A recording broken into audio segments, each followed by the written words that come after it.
She had not let go of the silver chain at her throat since Boston. Not on the train, not on the stagecoach, not in her sleep.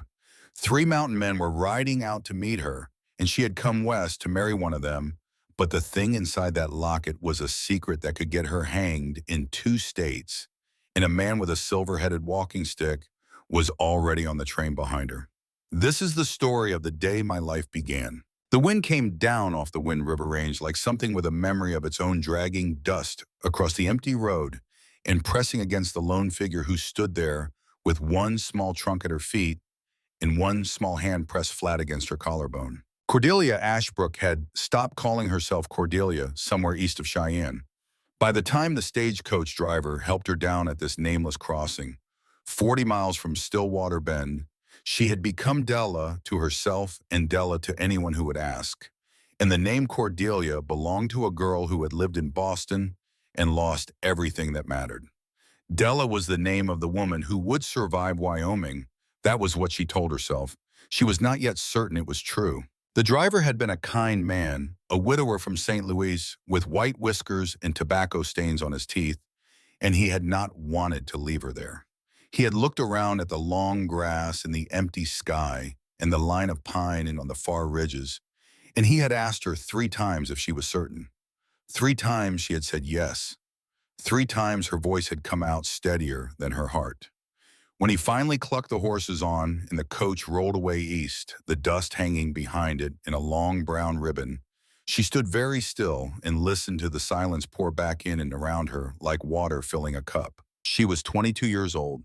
She wore a navy blue traveling dress that had been good cloth once and was now powdered with the dust of 14 days on trains and another 4 on coaches.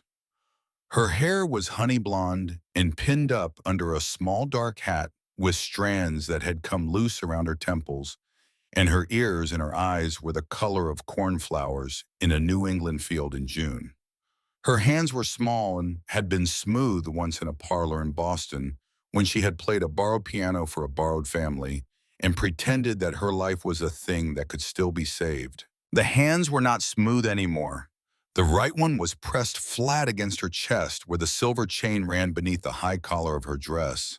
The left one was clenched in the folds of her skirt. She had not let go of the chain since Albany. The letter had said someone would meet her. The letter had said many things. The letter had been written in a hand that was careful and slow, the hand of a man who treated each word like a load of dry timber that had to be balanced just so on the back of a mule. The letter had not lied exactly. It had just left the world out. She waited for an hour, then she waited for another. The sun moved a hand width across the sky. A red-tailed hawk drew slow circles above the long grass and screamed once and then climbed away into nothing. Della took the small leather Bible out of her trunk and held it on her knees and tried to read the Psalms, but the words swam and she set it down again. She thought about her mother. She thought about Silas Hawkridge. She thought because she could not stop herself about a small pair of brown shoes on a polished floor in a house in Boston, and a voice saying, "Miss Della, look what I made." She put her hand against her mouth and pressed hard. "A man keeps his word," the letter had said. "I will be there or my brothers will be there. I do not promise what I cannot keep." She closed her eyes. When she opened them, the world had changed. 3 riders had come down off the western ridge as quietly as weather. They were perhaps a quarter-mile out when she first saw them, and even at that distance, she understood that they were very large men on very large horses, and that they were riding with the easy certainty of men who had spent more of their lives in saddles than out of them. They did not hurry. They did not slow. They came on across the long grass in a loose triangle, the lead rider a little ahead, the other 2 flanking him by half a length, and the late afternoon sun cut their shadows long across the ground behind them. Della stood up. Her legs felt strange beneath her, as if the bones of them had been replaced with something thinner. She put both hands at her sides and lifted her chin and tried to remember every lesson her mother had ever given her about how a lady stood when she was afraid. The riders came to a halt 20 feet from her. For a long moment, no one spoke. The wind moved through the grass. A horse snorted and shook its head, and the bridle rang a small, clean note in the still air. The lead rider swung down. He did it the way a man closes a familiar door, without thought, without ceremony. And when his boots hit the earth, Della understood that he was the largest man she had ever stood within arm's reach of in her life. He was tall the way a barn is tall. He had to be 6.5 feet of him at least. His shoulders were broad enough that the open, dark coat he wore looked snug across them, and his hands, which he held loose at his sides as he came toward her, were the hands of a man who had been working with rope and iron and timber since he was old enough to lift any of those things. He stopped 6 feet from her. He took the wide-brimmed hat off his head and held it against his thigh. He was perhaps 30 years old, perhaps a little more. His hair was the color of strong tea, dark and thick and unbarbered. His jaw was square and unshaven, a 2-day shadow of beard along it. His eyes were the strange, clear amber of good whiskey held up to a window, and they did not look away from her face. "Miss Ashbrook," he said. His voice was low and quiet and slow. "I am Nathaniel Calder. I wrote you the letter." Della tried to speak. The first time her throat made no sound at all. She swallowed and tried again. "Mr. Calder," she said. "Nate," he said. "If you would." She could not think of anything to say to that. She nodded. He turned his head slightly, the way a man turns his head when he wants to say something to the men behind him, without taking his eyes off the woman in front of him. "These are my brothers," he said. "Jonah is the one on the bay. Levi is on the gray." Della looked past him. The two other men had not dismounted. The one on the bay horse, Jonah, was a little leaner than his elder brother, perhaps an inch shorter, with the same dark tea-colored hair, worn longer and tied back at the nape of his neck, with a length of leather cord. His face was kinder. His eyes were the same amber, but they had laugh lines at the corners. He touched his hat brim to her and gave her a small, careful smile, the kind of smile a man gives a frightened cat he is hoping to coax out from under a porch. The one on the gray Levi was the largest of the three and the youngest. He sat his horse like a man bored with sitting. His hair was cut shorter than his brother's. His mouth was a flat line. He did not smile at her, and he did not nod. He looked at her the way a man looks at a piece of equipment he has not yet decided whether to trust. "Pleased to meet you both," she said, because that was what one said. Jonah's smile widened a fraction. Levi did not move. Nate Calder turned back to her. "Ma'am," he said, "I owe you an apology before we ride a single mile. The letter I wrote to you did not mention my brothers. They live with me at the place. They have lived there with me for 10 years, and they are going to live there for as long as God leaves them above the dirt.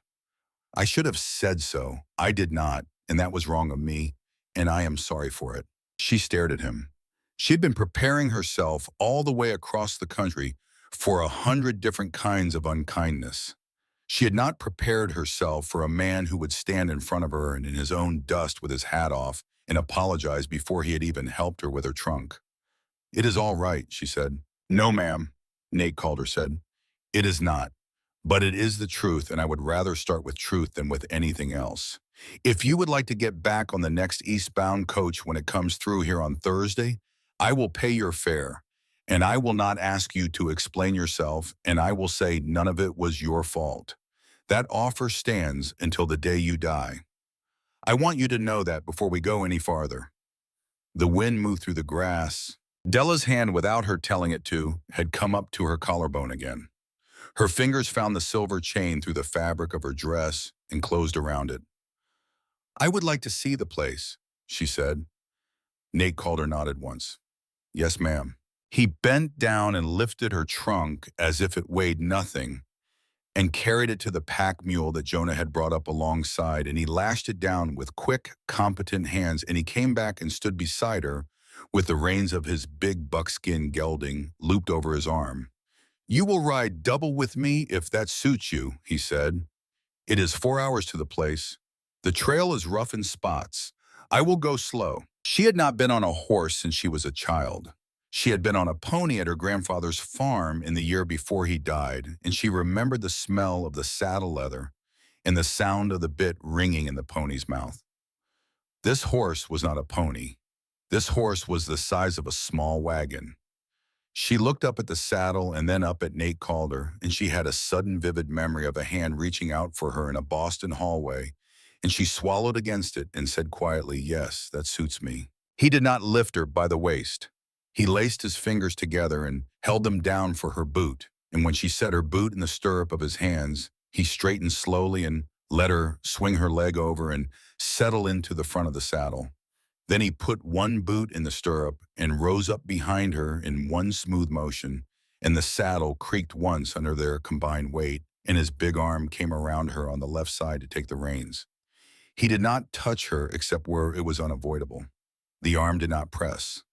The body behind her stayed an inch back from her own. "All set, ma'am," he said very close to her ear. "Yes," she said.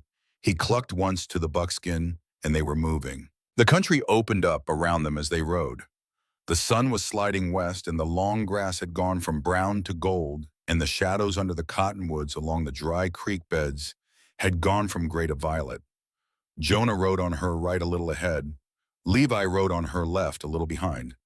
Della understood after about 10 minutes of watching the way they moved that the three brothers had arranged themselves around her without ever speaking about it, and that the arrangement had a purpose, and the purpose was that nothing on this prairie was going to get to her without going through one of them first. She did not know what to do with that knowledge. She had spent 5 years in a house in Boston where every man she met had wanted something from her, and every gesture of attention had been a small invoice waiting to be presented. She did not know how to read three men who flanked her on horseback and never said a word about it. After an hour, Jonah dropped back beside her. "That mountain there," he said, lifting his chin toward the long blue ridge in the west. "The tall one with the snow on top, that is Bull Lake Peak. Our place is at the foot of it, in a valley you cannot see until you are inside it. The old trappers called this whole country Big River Country, back in my grandfather's day. There are hot springs on our place that come up out of the ground steaming all winter. You can stand barefoot in the snow and put your hands in water hot enough to make tea." Della looked at him. "Truly," she said. "Truly," Jonah said. "I will show you if you would like." It was the first thing anyone had said to her since the stagecoach pulled away that did not require her to be brave. She felt something loosen very slightly in the middle of her chest. "I would like that," she said. Jonah touched his hat brim again and let his bay horse drift forward into its place at the front of the loose triangle. Behind her, against her back, Nate Calder said nothing, but she felt him shift his weight very slightly, and she understood somehow that he had been listening, and that he was glad his brother had spoken to her, and that this gladness was a thing he did not yet know how to put into words of his own. They came down into the valley as the last of the light was leaving the sky. Calder Hollow was tucked into a fold in the land, the way a letter is tucked into the inside pocket of a coat, hidden until you know where to look. The pines came down the slopes on three sides of it and met the long, pale grass of the valley floor, and the valley floor ran east in a slow, gentle slope to where a creek ran clear and shallow over stones. The house stood near the creek. It was a 2-story log house with a stone chimney and a covered porch, and a lantern was already burning in the front window because someone, before they left to fetch her, had thought to leave a lantern burning so that whatever woman came home with them would not arrive in the dark. There was a barn, there was a smithy with a chimney of its own, and a low, long lean-to attached.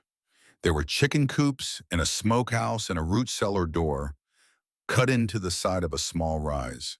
There were 3 horses in the corral that lifted their heads as the riders came down the slope.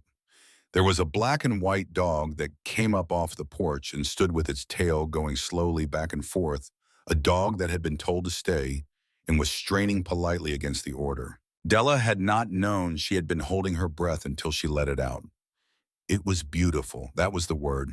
It was very plain and very rough and very far from any place she had ever lived, and it was beautiful the way her grandfather's farm in Connecticut had been beautiful in her memory. And it was the first place she had laid eyes on since leaving Boston that did not look like an exit. Nate Calder reined the buckskin in front of the porch and swung down and turned and held up his hands to her, And this time when she came down out of the saddle, he caught her by the waist as briefly as a man could catch a woman by the waist, and still catch her at all, and he set her on her feet and stepped back from her in the same motion. He did not linger. "Welcome to Calder Hollow, Miss Ashbrook," he said. "Della," she said. He stopped. He had been turning to deal with the buckskin's reins. He turned back. "Della," he said. He said it the way a man tries a new tool to see if the balance is right. Then he nodded once. "Della, yes, ma'am." Inside the house, there was a fire in the hearth and a table set for four, and Della stood in the doorway looking at the table for a long moment because someone had laid out 4 plates and 4 cups and a small chipped vase with a sprig of dried sage in it. And the dried sage was the kind of detail a man puts on a table when he has been thinking alone in his house about a woman who is coming and trying very hard to imagine what she might want to see when she walks in. She put her hand against the door frame to steady herself. "Sit, please," Nate said behind her. She sat. The meal was venison stew thick with potatoes and onions and cornbread that Jonah had baked before they rode out that morning, and coffee strong enough to stand a spoon in. Della ate slowly because she had not eaten properly in 3 days, and because she was being watched by 3 men who were trying very hard not to watch her. Levi had taken his hat off when he came in the house, and without the hat, he looked younger than she had thought. Perhaps no more than 27, with a flat, unhappy mouth and quick eyes that kept cutting toward her and away again. He had not said one word to her since she arrived. Halfway through the meal, Della set down her spoon. "I have to ask you something," she said. Her voice came out smaller than she meant it to. "About the letters." The 3 Calder brothers went very still. "The letters," she said, "were beautiful. They were the most beautiful letters I have ever read in my life. They talked about the way the snow comes down on this valley, and the way the elk move through the trees in November, and the way a man can stand on his own porch and feel as if he is the last man in the world and not be lonely. They talked about a man who had built something with his hands and was looking for a woman who might be willing to share it. I read them so many times the paper was soft." She lifted her eyes to Nate Calder's face. He was looking down at his coffee. "I have to know who wrote them," she said, "because if I am going to live here, I would like to know which of you I have been writing to." There was a long pause. Jonah cleared his throat. "Ma'am," he said carefully, "I am going to have to confess something on behalf of all 3 of us, and I am going to ask you to be charitable when you hear it." She waited. Nate, Jonah said, "is the best man I have ever known. He raised me and he raised Levi after our parents died, and there is nothing in this world he will not do for the people he loves. But he cannot write a letter to save his life. He sat down at that table you are sitting at right now the night we decided to send the advertisement east. And he put a pencil in his hand and he stared at the paper for an hour, and he did not put down a single word. Not one. So I sat down beside him and I asked him what he wanted to say, and he told me in his own words what he wanted to say, and then I wrote it down for him. The way a clerk writes down what a witness says in a courtroom. The pretty parts about the snow and the elk are mine. But every true thing in those letters came out of his mouth. Every one." Della looked at Nate Calder. Nate Calder was still looking down at his coffee. His ears, she saw with a small, clear shock, were turning red. "And Levi," she said very quietly. Jonah laughed a short, surprised laugh. "Levi drew the pictures." Della stared. "The pictures of the hot springs." "And the cabin," Levi said. It was the first word he had spoken to her. His voice was deeper than his brother's, and there was a wariness in it, but underneath the wariness, there was something else, something almost shy. "I did the cabin and the springs and the pine tree on the ridge. I am not very good. They came out crooked." "They were not crooked," Della said. "They were lovely. I kept them in my Bible the whole way out here. They are in there now." Levi looked down at his plate. For a long moment, no one spoke. The fire popped. A piece of pine resin hissed and snapped in the hearth, and a small ember skipped out onto the stone. "Then I have been writing to all 3 of you," Della said. Nate Calder finally lifted his eyes from his coffee. His amber eyes met hers across the table. "Yes, ma'am," he said. "I am afraid you have." She did not know what made her do it. She did not know if it was the firelight or the dried sage on the table or the four place settings or the lantern that had been burning in the window when they came down into the valley. But she heard herself laugh. It was a small, dry laugh, the first laugh that had come out of her body since August, and it surprised her so badly she put her hand over her mouth. Jonah grinned. Levi did not smile, but the flat line of his mouth softened just a fraction, just enough. Nate Calder did not laugh, but something in his face changed the way the surface of a deep pool changes when a hand passes over it from above, and he looked at her for one moment longer, and then he looked away. After supper, Nate carried her trunk up the narrow stair to a small room under the eaves on the second floor, and she followed him with a candle in her hand. The room was clean. It was very clean. The floorboards had been swept and oiled. There was a narrow bed with a quilt on it, and the quilt was old, but the colors were still good blue and cream and a faded rose, and there was a small wooden chest at the foot of the bed and a washstand with a chipped white pitcher and a basin. There was a chair by the window. On the chair was a folded dress, a plain gray work dress in heavy cotton, the kind a woman wears for chores, and on top of the folded dress was a small square of linen. The linen had a letter embroidered on it. The letter was H, and then she saw with a small jolt that the H had been crossed out with a row of careful stitches, and a D had been embroidered next to it. "I am sorry about the H," Nate Calder said behind her, very quietly. "Levi did that one this afternoon. He had been working on the H for 2 weeks. I told him on the ride out from the crossing what your given name was, and he sat down before supper and started over." Della picked up the linen square. She held it in her two hands. The stitches of the D were uneven. They had been done quickly in the last hour before the men had come back from fetching her by the largest and most silent of three brothers who had not even known her name until that afternoon. She did not cry. Crying was a luxury she had not allowed herself in 8 weeks. But she pressed the linen against her face for one breath, and then she set it down on the chair. And she turned to Nathaniel Calder, where he stood in the doorway with his hat in his hands. "Mr. Calder," she said. "Nate," he said. "Nate," she said. "Oh, I would like to say something, and I would like to say it now, because I do not know if I will have the courage to say it tomorrow." "Yes, ma'am." "I came out here," she said, expecting a kind of marriage I had read about in newspapers. "I came out here expecting a man who had bought me. I came out here prepared to be a thing that had been bought. I want you to know that I came expecting that, and I want you to know that what I have found instead is a table set for four, and a sprig of sage in a vase, and a square of linen with my initials sewn on it twice. I do not know yet what to do with those things, but I would like you to know that I see them." Nate Calder did not move. He stood in the doorway and looked at her, and the lantern light from the hall behind him laid one half of his face in gold and one half of his face in shadow. "Ma'am," he said, "Della, there is something I need to say to you tonight, and I need to say it before the sun comes up tomorrow, because I do not want you to go to sleep in this house with a wrong idea in your head about what kind of a place you have come to." She waited. "On Sunday," he said, "the Reverend Whitcomb is going to come up from Stillwater Bend, and we are going to stand in front of God and the witnesses, and we are going to be married the way the agreement said. I gave you my word in the letters, and I am not a man who breaks his word, so that part will happen. But after Sunday, this room is yours.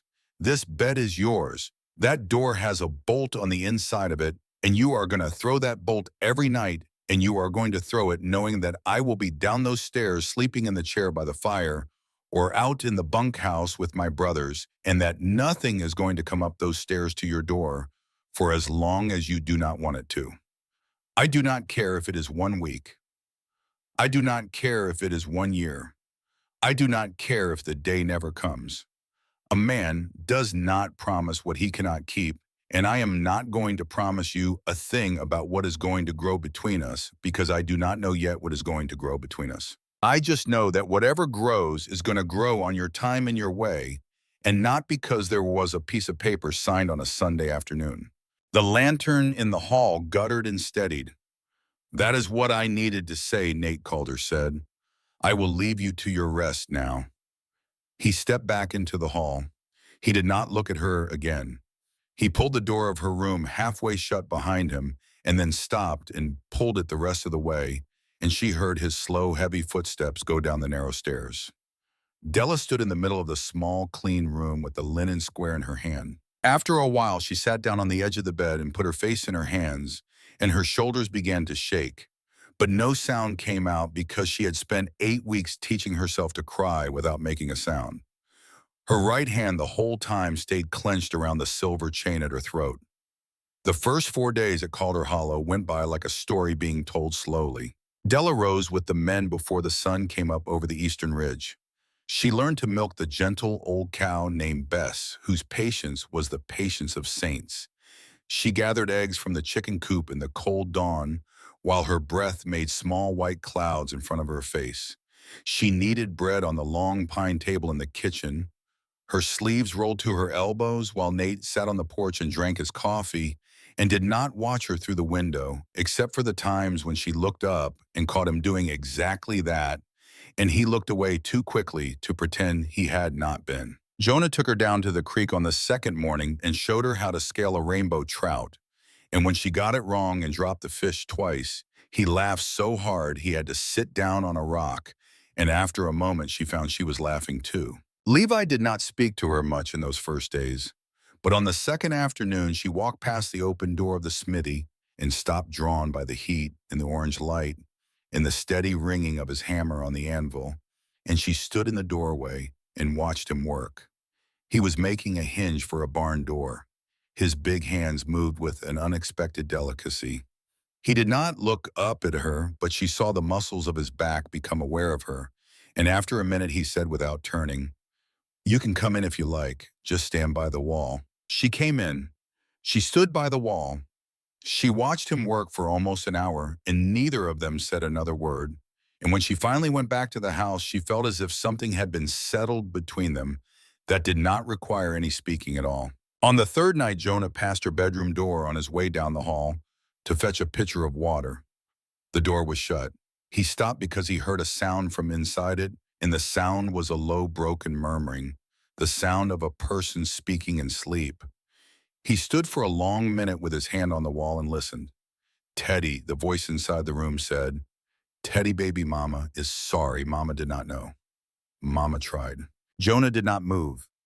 He stood in the dark hall for a long time until the voice inside the room went quiet again, and then he went down the stairs without his pitcher of water, and he sat in the chair by the dying fire across from his elder brother, who was sitting up with his rifle across his knees, the way he always sat up the first nights after a stranger came to the place.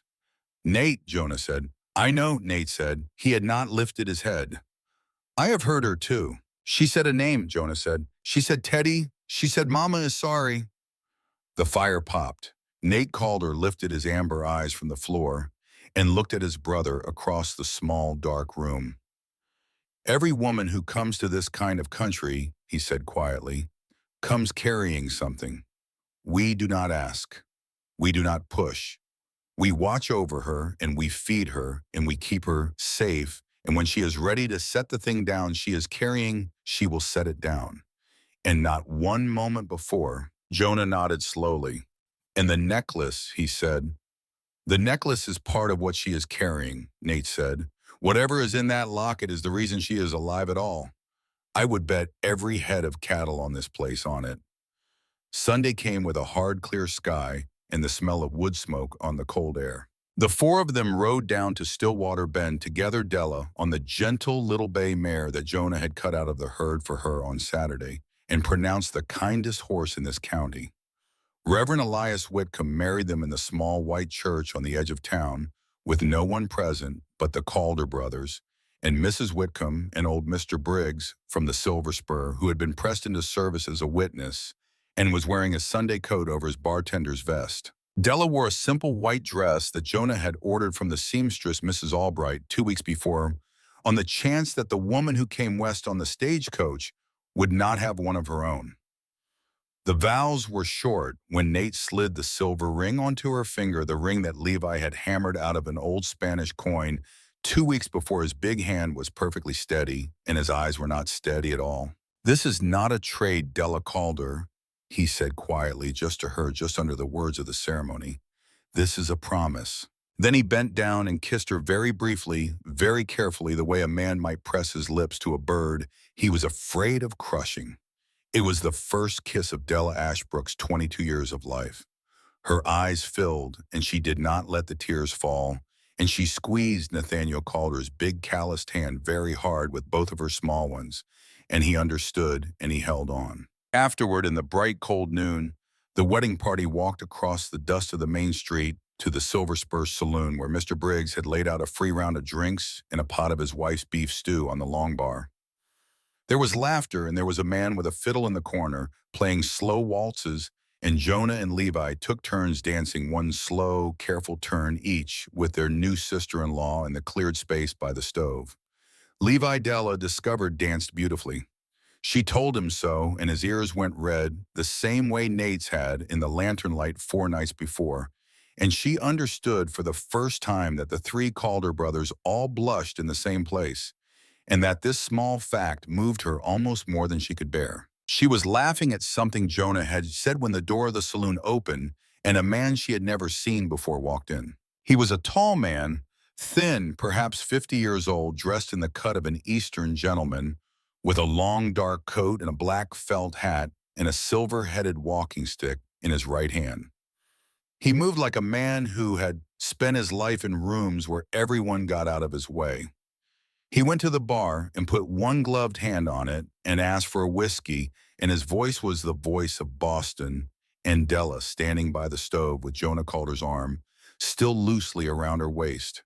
From the end of the waltz felt every drop of blood in her body fall down to her feet. The stranger drank his whiskey slowly. Then he set the glass down and reached inside his coat and brought out a folded square of paper, and he laid the paper on the bar in front of Mr. Briggs. And he said in a voice pitched to carry the length of the long room without seeming to try, "I am looking for a young woman. Perhaps you have seen her. Honey blonde hair, blue eyes, fair skin, about 22 years of age. She would have come west alone in the last 6 or 8 weeks. She may be wearing a silver chain at her throat that she does not take off. There is a substantial reward." Della did not move. Her hand had risen without her telling it to the silver chain at her collarbone, and she stopped it halfway and forced it back down to her side. Across the saloon, 20 feet away, Nathaniel Calder set his coffee cup down on the bar very slowly. He did not turn his head, but every line of his body had become the line of a man who has just heard in the dark of the woods the dry click of a hammer being drawn back behind him. Levi's right hand drifted down to the bone handle of the knife at his belt. Jonah's arm, without any visible movement at all, tightened a fraction around Della's waist and drew her a half step backward toward the deeper shadow by the stove. The man at the bar did not see her. The light was bad in that corner, and her white dress was half hidden by Jonah's broad back, and the man at the bar was not looking for a bride. He was looking for a fugitive. He folded the paper without showing what was on it, picked up his whiskey glass, drank the last swallow, and laid a coin on the bar. "My name is Marcus Ridge," he said. "I am stopping at the hotel through Wednesday. The reward is $300 to any man who can tell me where she is.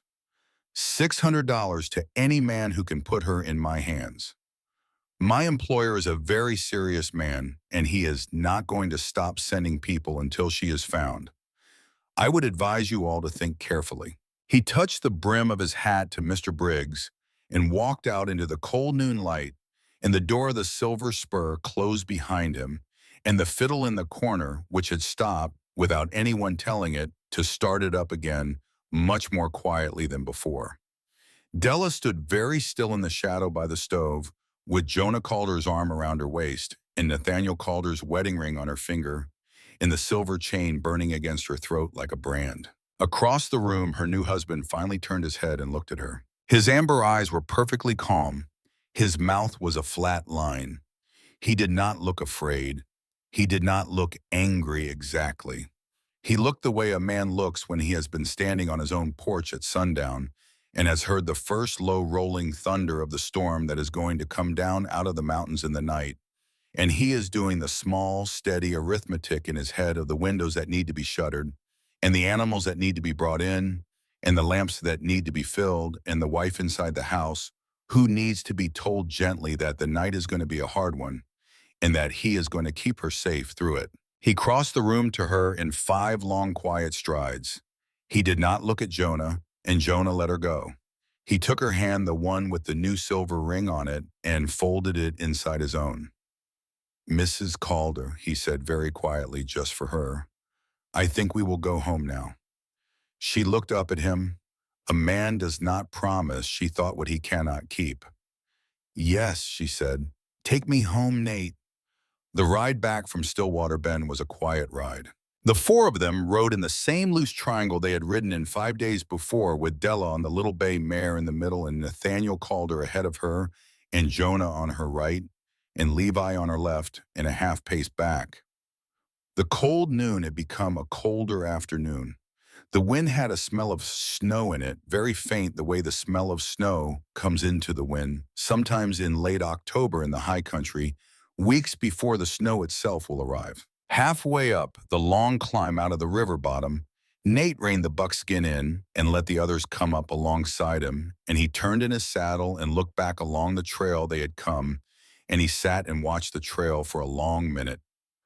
Nothing moved on it, no dust, no riders, no glint of a silver-headed walking stick. He turned forward again. He clucked once to the buckskin and they went on. The sun was halfway down the western sky when they came down into the valley of Calder Hollow, and the lantern was burning in the front window. The way it had been burning the first night, and the black and white dog came up off the porch and stood with its tail going slowly back and forth, and Della understood in a way she had not understood 5 days before, that this small, steady picture, this lantern and this porch and this dog had been waiting for her all the way back from town, the way a candle waits for a person to come home in the dark. They went inside. Nate closed the door behind them. He set his rifle in the rack by the door. He took off his hat and hung it on the peg, and he turned and looked at his brothers and his wife in the light of the fire. "Della," he said, "I am not going to ask you anything tonight that you do not want to be asked. But there are some things I need to tell you, and there are some things my brothers need to hear, and I would like us to sit by the fire and have a cup of coffee and talk like family. Because that is what we are now. We have been family for about 2 hours, and we are going to be family for the rest of our lives, and family does not let the storm come in through the door without saying out loud that the storm is coming." She nodded. Levi went to the stove and put the coffee pot on without being asked. Jonah took her cloak from her shoulders and hung it carefully on the peg next to Nate's hat. Nate pulled out the rocking chair by the fire and held it for her, and she sat, and the 3 brothers arranged themselves around her. Nate in the chair across from hers, Jonah on the long bench by the wall, Levi standing by the stove with his arms folded across his chest because Levi did not sit down when there was something hard to talk about. Nate Calder leaned forward in his chair with his elbows on his knees and his big hands loose between them. "That man," he said, "the one in the saloon, Marcus Ridge. You knew him." She drew a slow breath. "No," she said. "I did not know him by name, but I knew what he was. I knew who sent him." "All right," Nate said. "I have to tell you," she said. "And I do not know how to tell you because there is more than one true thing about my life, and the most true thing of all I am not yet ready to say out loud. So I am going to tell you the part of the truth that I can carry tonight, and I am going to ask you to be patient with me about the rest. Can you do that?" "Yes, ma'am," Nate said. "We can do that." Della lifted her hands from her lap and held them out toward the fire and watched the firelight move on the small silver wedding band on her finger. "My name is Cordelia Ashbrook," she said. "I was born in Concord, Massachusetts 22 years ago. My father was a pastor of a small congregation. He died of a fever when I was 6. My mother took in sewing and we lived very poor. and she taught me to read and to play a borrowed parlor piano, and she died of a wasting sickness when I was 12. I was put into the care of the diocese after that. I was placed as a governess in the household of a very wealthy Boston family when I was 16, and I lived in that household for almost 6 years. The man who was the master of that household is named Thaddeus Vandermeer. The man who came into the saloon today works for Thaddeus Vandermeer. There is no other person in the world who would pay $600 for me. Of that I am certain. Nate said nothing. He let her go on at her own pace. Something terrible happened in that house this past August, she said. Her voice was very quiet. I am not yet able to tell you what it was. I will be able to tell you. I just cannot tell you tonight. What I can tell you tonight is that a child died, a little boy. A little boy I had loved with my whole heart for almost 5 years. He died because of Thaddeus Vandermeer in a house where I was supposed to be keeping him safe. And when the morning came, Thaddeus Vandermeer told the household that I had done it. He told the police that I had done it. He told all of Boston that I had done it. He has money enough and family name enough that the police listened and the newspapers listened, and there is a wanted poster with my face on it being passed around 3 states. I am wanted for a crime I did not commit. The boy was the only thing in my life that was mine, and I would have walked into the harbor with stones in my pockets before I would have hurt one hair on his head. And Thaddeus Vandermeer knows it, and he is going to keep sending men until one of them brings me back to Boston in chains, because if I am ever heard in a court of law, I am the only person left alive who knows what really happened in that house. The fire popped. Levi by the stove had gone very still. The folded arms had not moved, but his big hands had tightened on his own elbows until the knuckles showed white. Della, Jonah said quietly, the necklace. She put her hand to her throat. She had not been aware of doing it. The necklace, she said, belonged to my mother, the boy I am talking about. The boy who dyed his hair is inside it, a small lock of his hair. I cut it from his head one night when he was sleeping more than a year ago because I had a feeling. I cannot explain the feeling. I just had it. I put it in my mother's locket, and I have worn the locket ever since. And on the night I left Boston, I had 3 minutes in my room to pack, and the only thing in the world I took with me, besides a change of clothes and the money in the kitchen jar, was this chain at my throat. So when I tell you that I cannot take it off, you have to understand that what I mean is, if I take it off, I will die the way a person dies when the rope they are holding onto over the edge of a cliff is cut. All right, Nate said. His voice was very gentle. Then you do not take it off. Not for me, not for anybody, not for any reason on God's earth. That is the end of that. We will not speak of that again unless you choose to.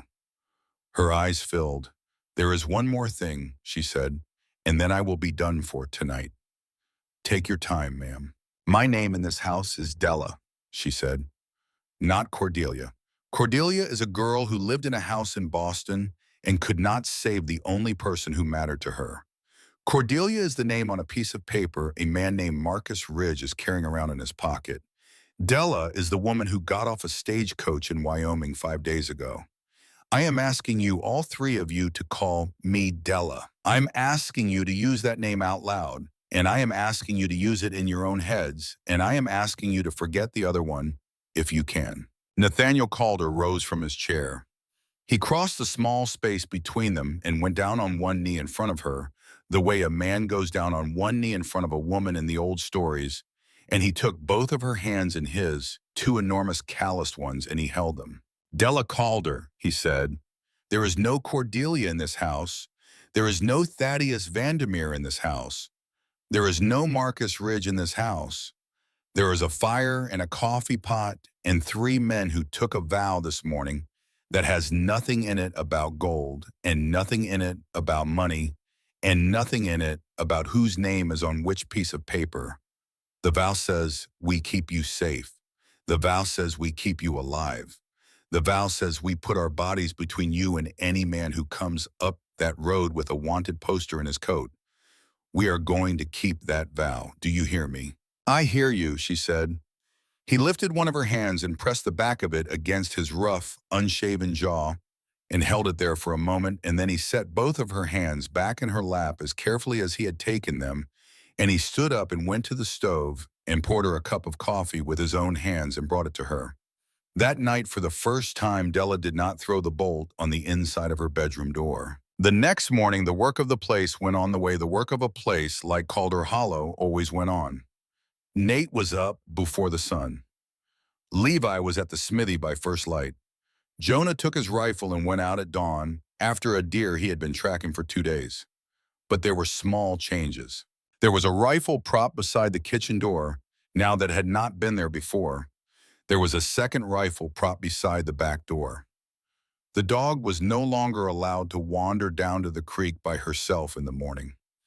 Levi had spent an hour after breakfast sighting along the lines of the yard from the porch, walking from the porch to the corral, and from the corral to the smithy, and from the smithy to the woodpile. When she came out onto the porch with the dishpan to throw the wash water into the yard, Levi was standing at the corner post checking the line of the fence. He looked up at her. "Mrs. Calder," he said. It was the first time he had called her by that name. "Stay close to the house this morning. Anywhere in the yard is all right. Down by the creek is not all right unless one of us is with you. You understand me, ma'am?" "Yes," she said, "I understand." "And Mrs. Calder?" "Yes." "That necklace of yours," Levi Calder said, looking down at the toes of his boots and then up again. "If it ever breaks, you bring it to me. I can fix anything with metal in it. Anything at all." Her throat closed. "Thank you, Levi," she said. That afternoon, she sat on the porch in a patch of pale October sunlight with a basket of mending in her lap. She was sitting on the porch undoing the worst of the old patches and laying in new ones with the small, careful stitches her mother had taught her at a kitchen table in Concord 20 years before. And she wasn't crying, and she was not thinking about Boston, and she was almost beginning to feel that the porch boards under her feet belonged to her. A shadow moved at the edge of her vision, and she looked up sharply. It was only Nate. He had come around the corner of the house with an axe in his hand and a piece of straw between his teeth on his way to split kindling at the woodpile by the smithy. He stopped when he saw her and took the straw out of his mouth. "Ma'am," he said, "did I startle you?" "A little," she said. "It is all right." He stood there for a moment, the axe loose in his right hand, looking at her. "That is one of my shirts," he said. "All three of them are yours," she said. "Jonah brought them down." "Jonah," Nate said, "is going to hear about this." She almost smiled. "They needed mending very badly, Nate," she said. "I think a generation of mice have been living in the patches." He laughed. It was a short, surprised laugh, and he put a hand on the back of his neck and looked down at his boots and said, "Well, I suppose they did at that." He started past her toward the woodpile. Then he stopped and turned and came back and stood at the bottom of the porch step looking up at her. "Della," he said. "Yes. I want you to come walk with me this evening before supper. Just a little walk. Up to the rise behind the smithy where you can see the whole valley. There is something I want to show you." "All right, Nate," she said. "I will come." They went up to the rise behind the smithy in the long gold light of the late afternoon. At the top of the rise, the land fell away in a long, slow sweep down to the south, and she could see the whole of Calder Hollow laid out below. He stopped at the top of the rise and took his hat off. "My father brought us up here," he said, "in the spring after our mother died of the cholera. 1869. I was 22 years old. Jonah was 20. Levi was 17, and he had been crying for a week, and our father could not stand to see it, and I could not stand to see it either. But I did not know what to do about it. So my father said, 'Boys, get on your horses. We are going up the rise.' He brought us up here, the three of us, and he made us look out at the valley. And he said our women die, our crops fail, our cattle freeze in the snow. The world is hard, boys, and the world does not care. But the world is also very beautiful, and the beauty does not stop being there just because the hard things happen. So you stand here and you look at the valley and you remember that the beauty is still here." He stopped. He turned his hat slowly in his big hands. "My father died 8 months later. Same fever that took our mother. We buried him in the cottonwoods down by the creek next to our mother. And the day after we buried him, I came up here by myself and I looked at the valley the way he had told me to. And I have come up here by myself every spring and every fall for 10 years. I have never brought another living soul up here in all that time. He turned his head and looked at her. You are the first person I have brought up here, Della Calder. I wanted you to know that. I needed you to see that the world is hard and the world does not care and the beauty is still here. The beauty is still here even after Boston. The beauty is still here even after that little boy. The beauty is still here even after Marcus Ridge, and whoever Marcus Ridge sends after him, and whoever comes after that.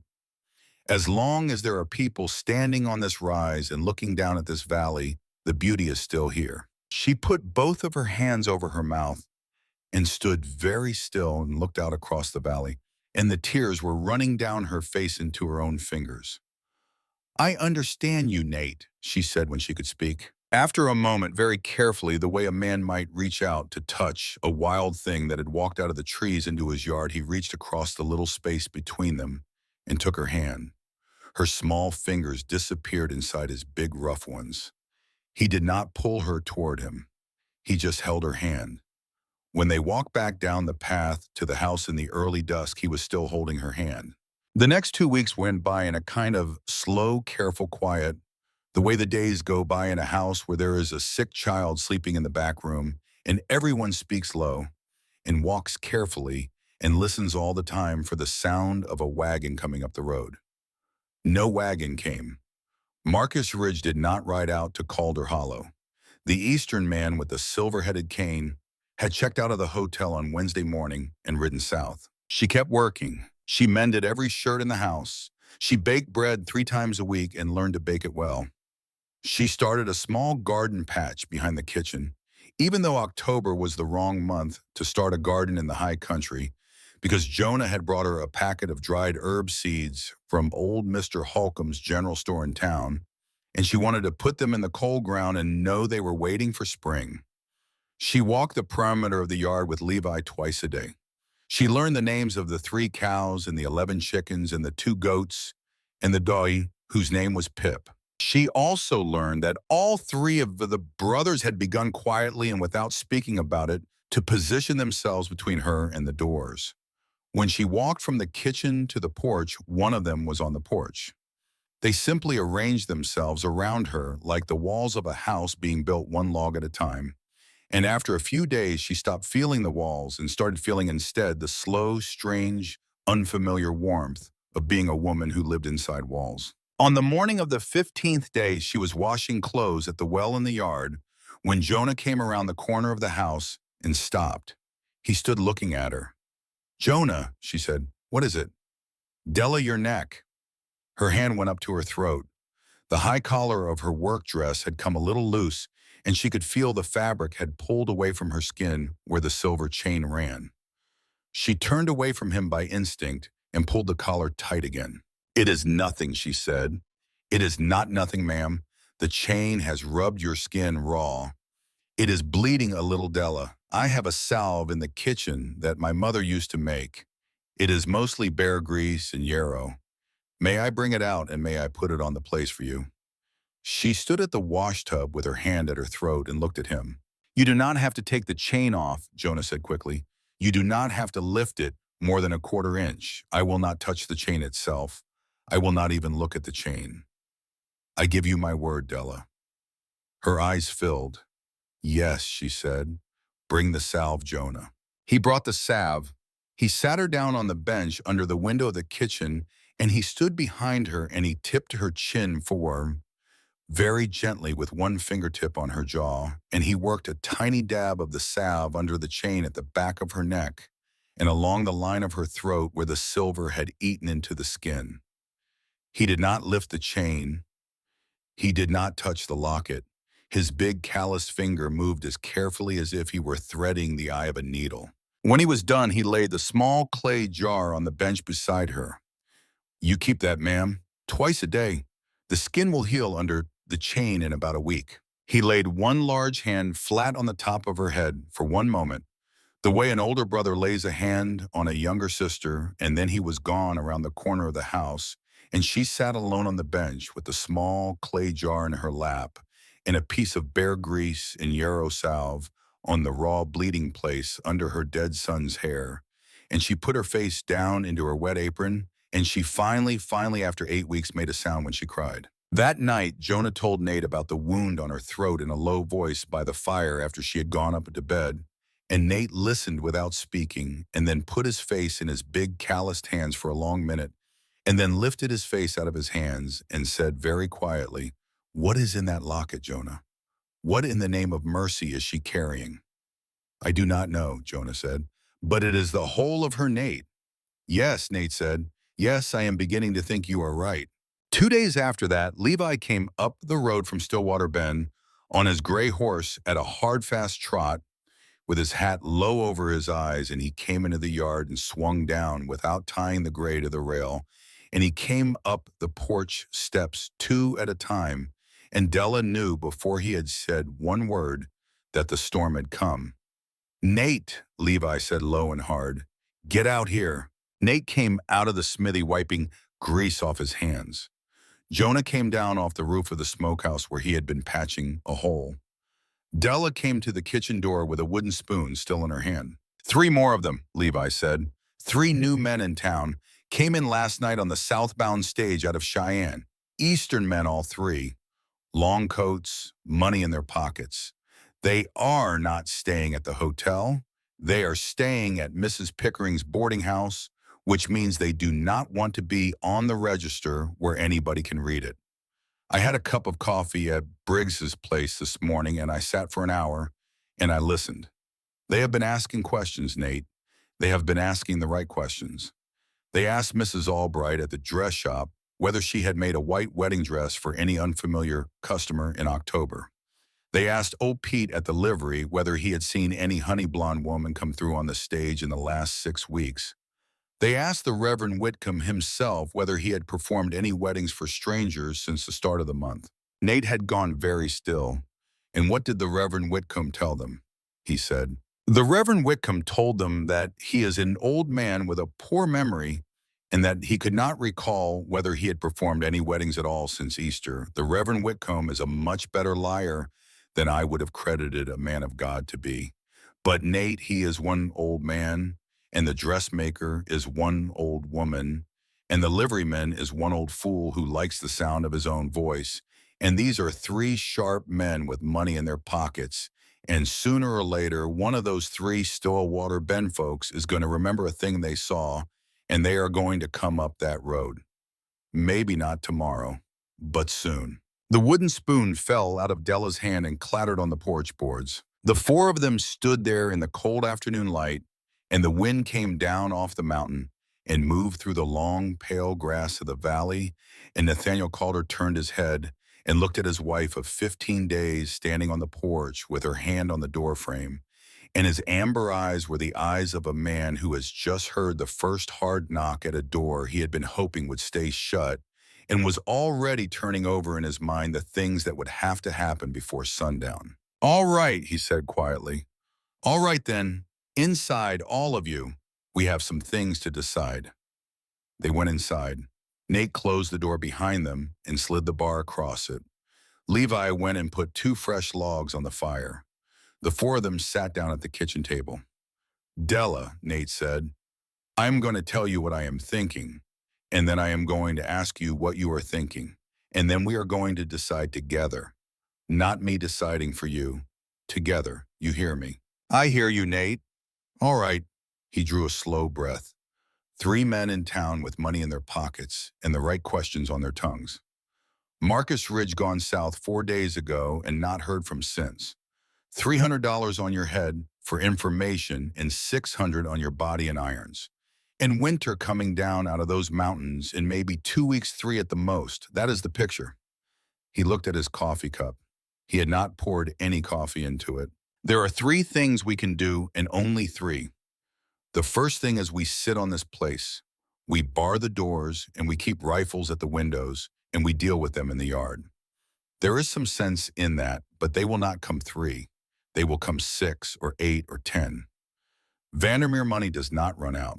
The first wave dies in the yard, and the second wave is on the next stage out of Cheyenne, and somewhere in there, one of us does not get up. I have seen ranches turn into that kind of place. I do not want this to be the third. He stopped. The second thing is we put you on a horse and we take you up into the Wind River Range by the high trail before the snow closes the passes. Our father had a hunting cabin up there in a little hidden valley below Eagles Pass. 3 rooms and a stove and a spring that does not freeze. Nobody knows about it but us. Nobody has set foot in it but Calder boots in 20 years. The trail to it is the kind of trail a man does not find unless he was shown where to look, and once the snow comes down, nobody is finding it at all until April. You go up there, you sit out the winter. We go on with our work down here as if you had never been here. And any man who comes asking gets told that the new Mrs. Calder caught the fever in November and is buried in the cottonwoods by the creek. By spring, with luck, the Vandermeer money has tired of looking. By spring, with more luck, we have figured out a way to fight this thing in a court of law instead of in the yard with rifles. By spring, you come down off that mountain alive. And the third thing, Della said, the third thing is you walk out the front door right now and you take the bay mare and you ride west alone and you keep riding until you are over the divide and into Idaho territory, and you start your life over with a new name in a town none of us has ever heard of. It is the safest of the 3 for everyone in this room except you. It is the worst of the 3 for me. I am putting it on the table because I promised you I would not decide for you. So there it is. The fire cracked. Della looked down at the wood of the table. She looked at the small silver wedding band on her finger. She looked at Levi's big hands lying flat on the table on her left and at Jonah's on her right. She thought about the small pair of brown shoes on the polished floor of a house in Boston, and she thought, I have run from him for 8 weeks. I have run from him across a continent. I have run from him into the only home I have ever had in my life. If I run again now, I am running from this table too. She lifted her head. I am not riding west alone, Nate Calder. I am not doing that. I will not even discuss that. Take that one off the table. All right, off the table. And I am not staying on this place to watch the 3 of you shoot it out in the yard with men I brought to your door either. Take that one off the table too. All right, that leaves the cabin. That leaves the cabin, Nate said. She nodded. Then we go to the cabin. But not just me. I am not going up that mountain alone. I am asking one of you to come with me. I will lose my mind otherwise. I am asking for company. I am asking for it in front of the 3 of you, and I am not going to apologize for asking. 2 of us, Nate said immediately. Not 1. Me and Levi. Jonah stays here. Why Jonah? Because Jonah is the best liar in this family, and somebody has to stand on this porch when the men come up the road and look them in the eye and tell them the new Mrs. Calder caught the fever and is buried in the cottonwoods by the creek. Levi cannot do that. Levi will pull his knife on the second sentence. I cannot do it either. Jonah can. Jonah has the kind of face that men believe. Across the table from her, Jonah had gone very still. Nate, he said quietly, I do not like that. I know you do not, brother. I am objecting to me sitting on this porch eating cornbread while my brother and my sister are up at the cabin and the men in the long coats are walking around in my yard, and I have to smile at them. You can do it, Nate said. Because if you cannot do it, Della dies. And if Della dies, the 3 of us do not survive what comes after. I survived our mother going. I survived our father going. I will not survive Della going. Jonah looked across to the table at his elder brother for a long time. The fire popped twice. All right, Nate, Jonah said. All right. And Jonah, Della said, yes, ma'am. If they come up that road and they put one finger on you, you ride. You do not stand on that porch and die for my lie. You ride. You go north into the Sweetwater country and you find an honest sheriff and you tell him the whole story and you tell him to send word up to the cabin. Do you hear me, Jonah Calder? His mouth tilted a little at one corner in the smallest sad smile. I hear you, sister, he said. It was the first time he had called her sister out loud. The words sat in the warm air of the kitchen for one moment, and then Levi, on her left, made a small, rough sound in his throat that was not quite a word and turned his face away toward the fire. They left the next morning an hour before first light. Nate had laid out a heavy wool coat for her on the back of the rocking chair. It was lined with sheepskin, and it was too large for her shoulders by half a foot. That was our mother's, Jonah said quietly behind her as she lifted it. She wore it for 14 winters in this house. Levi went up in the loft of the barn last night and dug it out of the trunk where we put her things when she died. He brushed it down by lantern light. It is yours now, Della. She put it on. The sheepskin lining still smelled faintly of cedar. She turned and looked at Jonah Calder in the lantern light. Jonah, promise me. Promise you what, sister? Promise me you will be on this porch when we come down off that mountain in April. I promise, he said. She crossed the room to him and went up on her toes and put her arms around his neck and held him, and Jonah Calder put his big arms around the small woman his elder brother had married 15 days before and held her back and did not let go until she did. Then she went out into the cold, dark yard. Levi held the bay mare's head while she mounted. Nate swung up onto the buckskin. Levi swung up onto the gray. The pack mule came along behind on a lead rope. Jonah stood on the porch with the lantern in his hand and watched them go. Della looked back once when they were halfway up the rise behind the smithy. The valley of Calder Hollow lay below in the dark with the one yellow square of Jonah's lantern still burning on the porch, and she thought, that is my home down there, the first home I have ever had. Then she faced forward and she did not look back again. The trail up into the Wind River Range was the kind of trail that would have killed a softer woman in the first hour. They climbed it for the whole of the first day through dark, cold pines, and the air thinned as they climbed, and by mid-afternoon Della was lightheaded and her chest was burning, and she said nothing about either of those things. They camped that first night in a small clearing beside a stream so cold the water made her teeth ache when she dipped a tin cup into it. Levi caught 3 rainbow trout out of a deep pool below the camp inside of half an hour. Nate built a small, careful fire in a ring of stones, and they ate the trout off tin plates with their fingers, and the fire popped and the stars came out one at a time over the black shoulders of the pines. Levi went down to the stream to wash the tin plates. Nate sat across the fire from her with his big hands wrapped around his coffee cup. Della, he said quietly. Yes, Nate. You said something in the kitchen yesterday morning. You said that you would be able to tell me one day what really happened in that house in Boston in August. Yes. I am not asking you to tell me tonight, he said. I am only telling you that whenever the day comes, I will be sitting wherever I am sitting, and you can say it in whatever words you need to say it in, and I will not move from the place I am in until you are done. I am not going anywhere, Della Calder. Not from a fire, not from a porch, not from a mountain. She did not answer at first. She looked down into her own coffee cup. One day, Nate, she said quietly, when I have the courage. All right, Della, one day. He did not push her, but Della had felt something in her chest that she had not felt in 8 weeks. A door in a room very deep inside her that had been bolted shut from both sides. The bolt on her side had moved. The second day was harder than the first. They climbed steeply all morning along a faint trail that hugged the side of a granite cliff with a long drop on the right side and a wall of pine on the left. The bay mare picked her way carefully and never put a foot wrong, and Della understood for the first time why Jonah Calder had cut this particular horse out of the herd for her specifically. By mid-afternoon, the air had a thin, sharp edge to it, and the patches of snow on the north sides of the rocks were not melting in the sun, and Levi reined in and pointed up toward a notch in the long blue ridge above them. Eagles Pass, he said.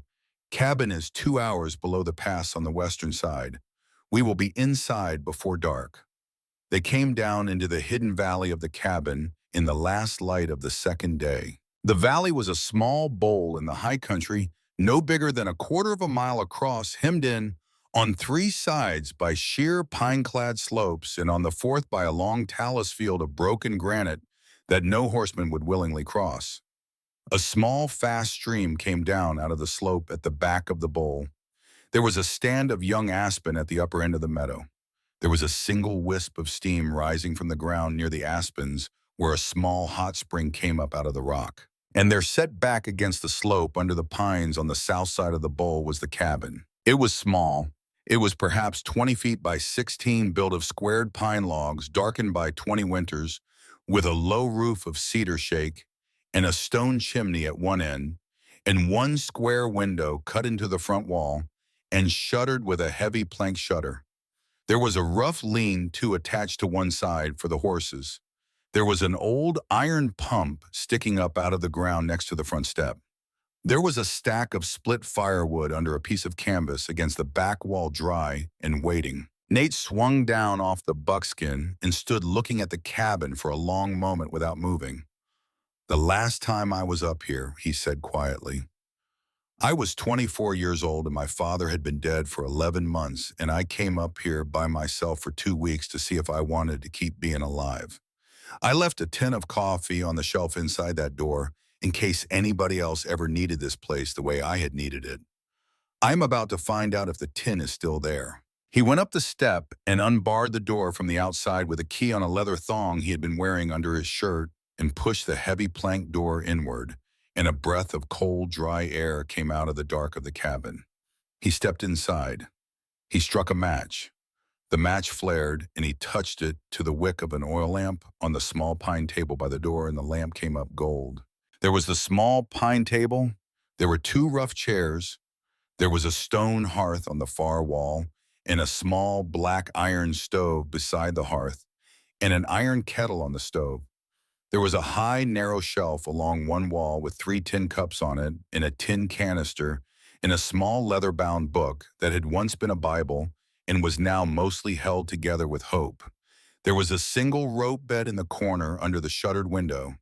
There was a second bed narrower and lower on the opposite wall. Nate Calder lifted down the tin canister from the shelf and held it in his big rough hand for a long moment, and then he pried the lid off and looked into it.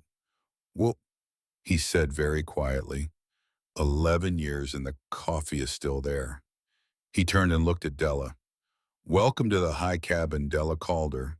It is not much, but the roof is tight and the firewood is dry and there is coffee on the shelf. I think we can make a winter of it."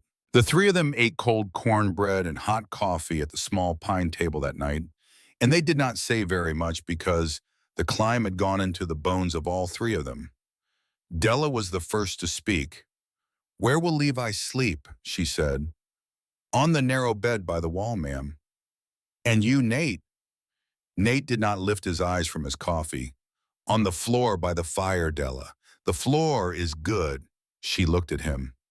"Nate Calder," she said very quietly, "I am your wife." He lifted his eyes. "I am not asking anything of you tonight that I have not been ready for since the day you put that ring on my finger. I am only telling you that there is a bed in this cabin big enough for 2 people, and one of those people is going to be you, and the other one is going to be me, and you are going to sleep on top of the blanket, and I am going to sleep under it, and you are going to be a wall between me and the door, and you are not going to sleep on a cold floor in your own house for one more night of this winter. I am not asking, I am telling." For a long moment, Nathaniel Calder did not move. Then he set his coffee cup down on the table without a sound, and he rose and he walked around the small pine table to where she was sitting, and he stopped in front of her chair, and he put one of his big, rough hands under her chin and lifted her face toward the lamplight, and he looked at her for a long time. Then he bent down and kissed her slowly, the way the first kiss in the church had not been slow, because the first kiss had been full of everybody watching. This kiss was full of nobody watching. This kiss was full of 2 people in a small cabin in a hidden valley with the snow coming and a fire burning in an iron stove. When he straightened up again, his amber eyes were wet. "All right, Della Calder," he said very quietly. All right then. Levi very quietly was suddenly extremely interested in a knot in the wood of the table in front of him and was not looking at either of them at all. That night, Della Calder slept beside her husband for the first time in her married life, and Nathaniel Calder lay on top of the gray blanket fully dressed, with his rifle within reach of his right hand and his left arm laid carefully over the small shape of her shoulder under the blanket. The wind came up in the second hour after midnight, and it brought with it the first thin, dry snow of the season, and somewhere very far down in the country below them in a town named Stillwater Bend. Three men in long coats sat in a boarding house parlor and counted their money and made their plans. And a fourth man, Jonah Calder, sat alone on the porch of his elder brother's house with a rifle across his knees and watched the same snow fall on the valley of Calder Hollow under the same starless sky.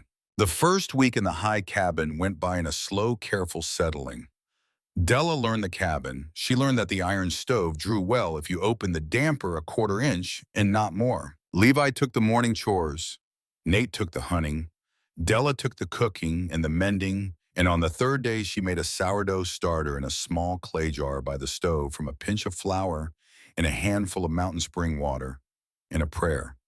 And on the sixth day she baked a small, round loaf of bread on a flat stone in the iron stove, and the three of them ate the bread hot with butter, and Nathaniel Calder closed his eyes when he chewed and said very quietly, Della, that is the best bread I have eaten in 11 years. She turned her face away to the stove so that he would not see her smile. On the seventh night in the cabin, the wind began to rise. It rose slowly at first, no more than a long, low murmur in the pines on the slope above the bowl. Then it began to gather itself, and by the time the three of them sat down to their supper of venison stew and the last of Della's first loaf of bread, the windows of the cabin were rattling in their frames, and a fine hard snow was beginning to spit against the south wall. This is going to be a bad one, Levi said quietly. 3 days, maybe 4. We will not be going outside for anything but the lean-to and the wood pile until it is over. He was not wrong. The blizzard came down on the hidden valley that night, and it did not lift for 4 days and 4 nights, and the wind around the small log cabin rose to a long, steady scream that shook the shutters on their iron hinges and pressed cold fingers in under the door. And the three of them lived in a world that had narrowed to 20 feet by 16 and a black iron stove that had to be fed every 2 hours through the dark or the cold would come in and kill all three of them in their sleep. On the third day of the blizzard, Levi began to cough. It was a small, dry cough at first. By the afternoon of the third day, the cough was deeper, and by the evening of the third day, Levi Calder was lying on the narrow bed by the wall with his face turned to the logs and his big shoulders shaking under his blanket, and his breath coming in a small, thin whistle that Della had heard before in another life in the back room of a boarding house in Roxbury in the chest of a small boy who was not yet 5 years old. She put her hand on Levi's forehead. The forehead was burning. She straightened up slowly and turned and looked at her husband across the small cabin, and Nathaniel Calder, who had been standing at the iron stove with a tin cup in his hand, set the tin cup down on the table with a slow, deliberate motion that did not match the speed of the thought behind it, and crossed the small, cold floor of the cabin in 3 long steps and laid his own big hand on his brother's burning forehead. For a long moment, neither of them spoke. Outside, the blizzard screamed against the south wall of the cabin, and the snow drove against the shuttered window, and the wind came down off Eagle's Pass in a long, unbroken howl that pressed against the south wall of the cabin like a hand.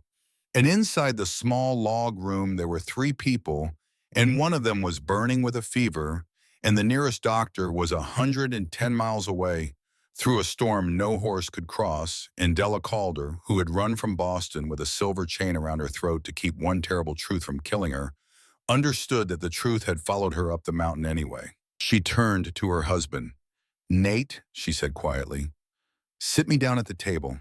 I have something I have to tell you while my hands still know how to work, because I am going to need both of my hands for your brother tonight, and I am not going to have any pieces of me left over for keeping secrets from the only 2 men in this cabin who matter to me in the world. Nathaniel Calder looked at her for a long moment in the orange light of the iron stove. Then he took her by the elbow very gently and he sat her down at the small pine table, and he sat down across from her with his big hands flat on the wood between them. I am sitting, Della. I am not going anywhere. You tell me whatever you have come to tell me. Take as long as you need. She put her two small hands flat on the wood of the table. Her fingers were trembling, and she let them tremble. His name was Theodore, she said. Teddy. He was 4.5 years old when he died. Nate did not move. He was not a Vandermeer child, she said. He was my child. He was mine. I bore him in the spring of 1875 in a back room of a boarding house in Roxbury, and I held him for 1 hour after he was born, and then I gave him to the Vandermeer household to raise it as their own, because I was 18 years old, and I was not married, and I had no people in the world, and a woman in my position in Boston in 1875 did not have any other door to walk through. The fire moved in their iron stove. Outside, the wind came down off Eagles Pass with a long, high scream that had been gathering in the high country since before any of them were born. His father was a young printer named Silas Hawkridge, she said. He worked for the Boston Examiner. He used to come to the Vandermeer house twice a week to deliver legal papers. He was 23 years old. He had a kind face. He had ink under his fingernails that would not come out no matter how he scrubbed them. He told me he was going to marry me at the end of the summer of 1874. He told me he had saved up almost $40, and he had a cousin in Worcester who would let us live in a back room above a print shop. He told me he loved me. I believed him because he was telling the truth. The end of the summer was going to be the 7th of September. On the night of the 29th of August, he was working late at the Examiner shop on Washington Street, and the boiler in the basement of the building next door cracked, and the fire ran through the wall and into the press room while he was working. And he died trying to drag a 16-year-old apprentice named Patrick out of the smoke. They got Patrick out alive. Silas did not come out at all. He never knew about the baby. I had been waiting for the 7th of September to tell him. Nate's right hand had moved across the table without seeming to. His fingertips touched hers very lightly. I went to a Methodist woman in Roxbury named Mrs. Talcott, Della said. She ran a quiet house for girls in trouble. I was there for 7 months. I had Teddy in March. He came out of me in the dark of a Saturday morning, and the first sound he made in the world was a small, angry yell that went straight through the middle of my chest like a nail, and I knew before Mrs. Talcott had even cut the cord that I was not going to be able to give him up to strangers. So I made a different bargain. She lifted her eyes from the table. Thaddeus Vandermeer's first wife had died of childbed fever the year before. He was a widower with no children and a great deal of money and a name in Boston that needed an heir. I had been recommended to his household as a possible governess by the diocese before any of this happened. I went to him in the second week of April with the baby in my arms, and I told him the truth.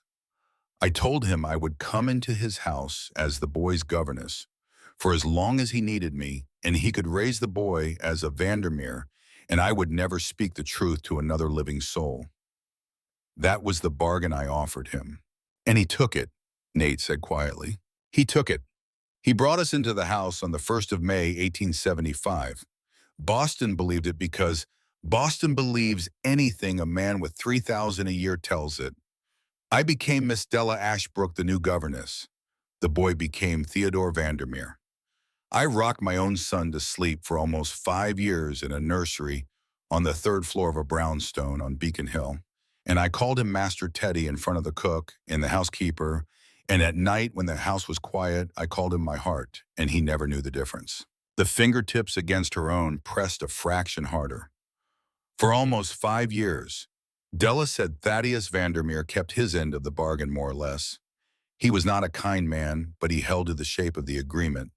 And then in the spring of this year, he started to want a different bargain. She closed her eyes for a moment. He came into the 3rd floor nursery one night in May while Teddy was sleeping. He had been drinking. He told me he had been thinking about me. He put his hand on my arm. I told him to leave the room. He left the room. The next morning, he behaved as if nothing had happened. It happened again 3 weeks later, and again in July. Each time he was a little drunker and a little less willing to be told no. He was a man who had spent his whole life finding ways around women who told him no. I knew he was going to find one with me. I just did not know how soon. Nate had gone very still. On the evening of the 23rd of August, she said Teddy had a bad cold. The cook had made him a posset of warm milk with honey, and I had brought it up to the third floor, and I had set it on the small table by his bed, and I had gone down the back stairs to the kitchen to fetch a clean handkerchief, because the one he had been using was wet through. I was gone 4 minutes, maybe 5. When I came back up the stairs, I heard Teddy crying, and I heard a man's voice, and I started to run. I came around the turn of the stairs and into the hall on the third floor, and the door of the nursery was half open, and Thaddeus Vandermeer was inside the room with my son. He had Teddy by the shoulders. He was shaking.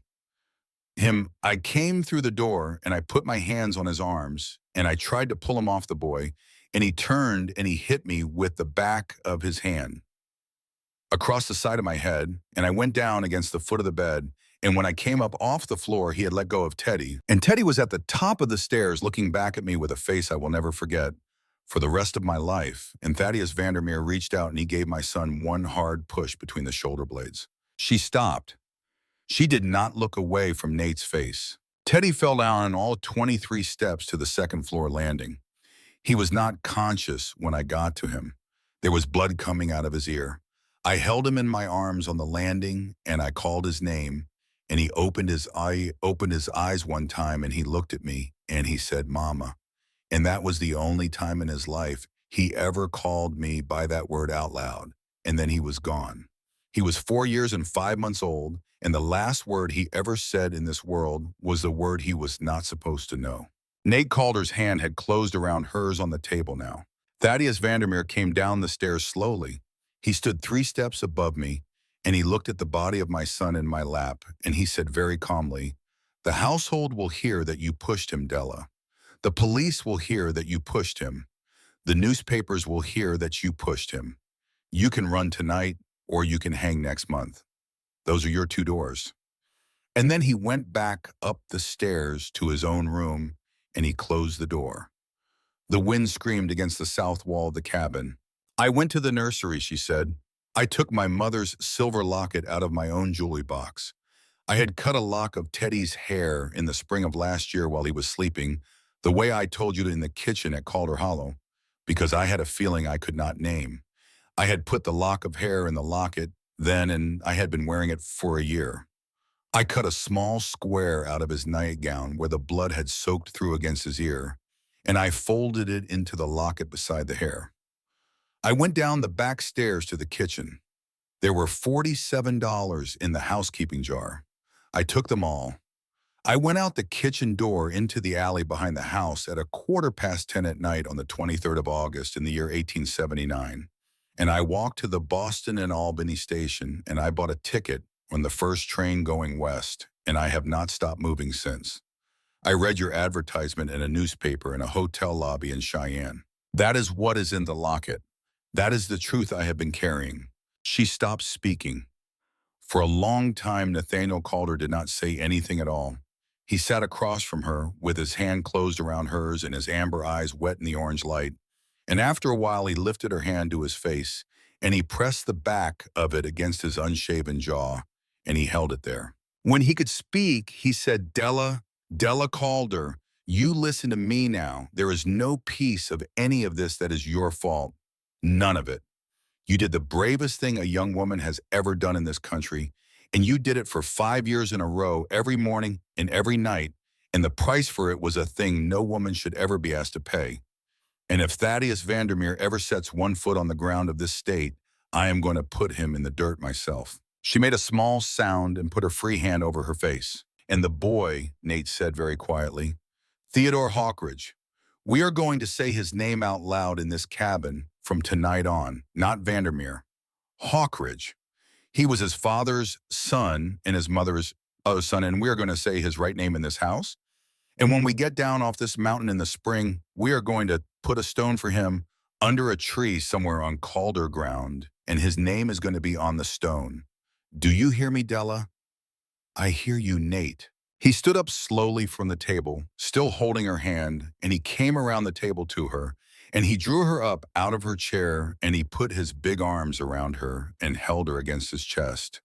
And Della Calder put her face against the rough wool of her husband's shirt, and she cried in a way she had not cried in 5 years. Not silent, not held back, not careful. Just the long broken, open sound of a woman who had been carrying a dead child alone in a silver locket from Boston to a hidden valley in the Wind River Range, and had finally been allowed by another human being to set him down for 1 minute. Then she lifted her head from his chest, and she looked across the small room at the narrow bed where Levi Calder lay, burning with the fever, and her face changed. "Now," she said, "now your brother." What followed was the longest night of Della Calder's life. The blizzard outside did not lift. Inside the small log room, she became a woman she had not known she could be.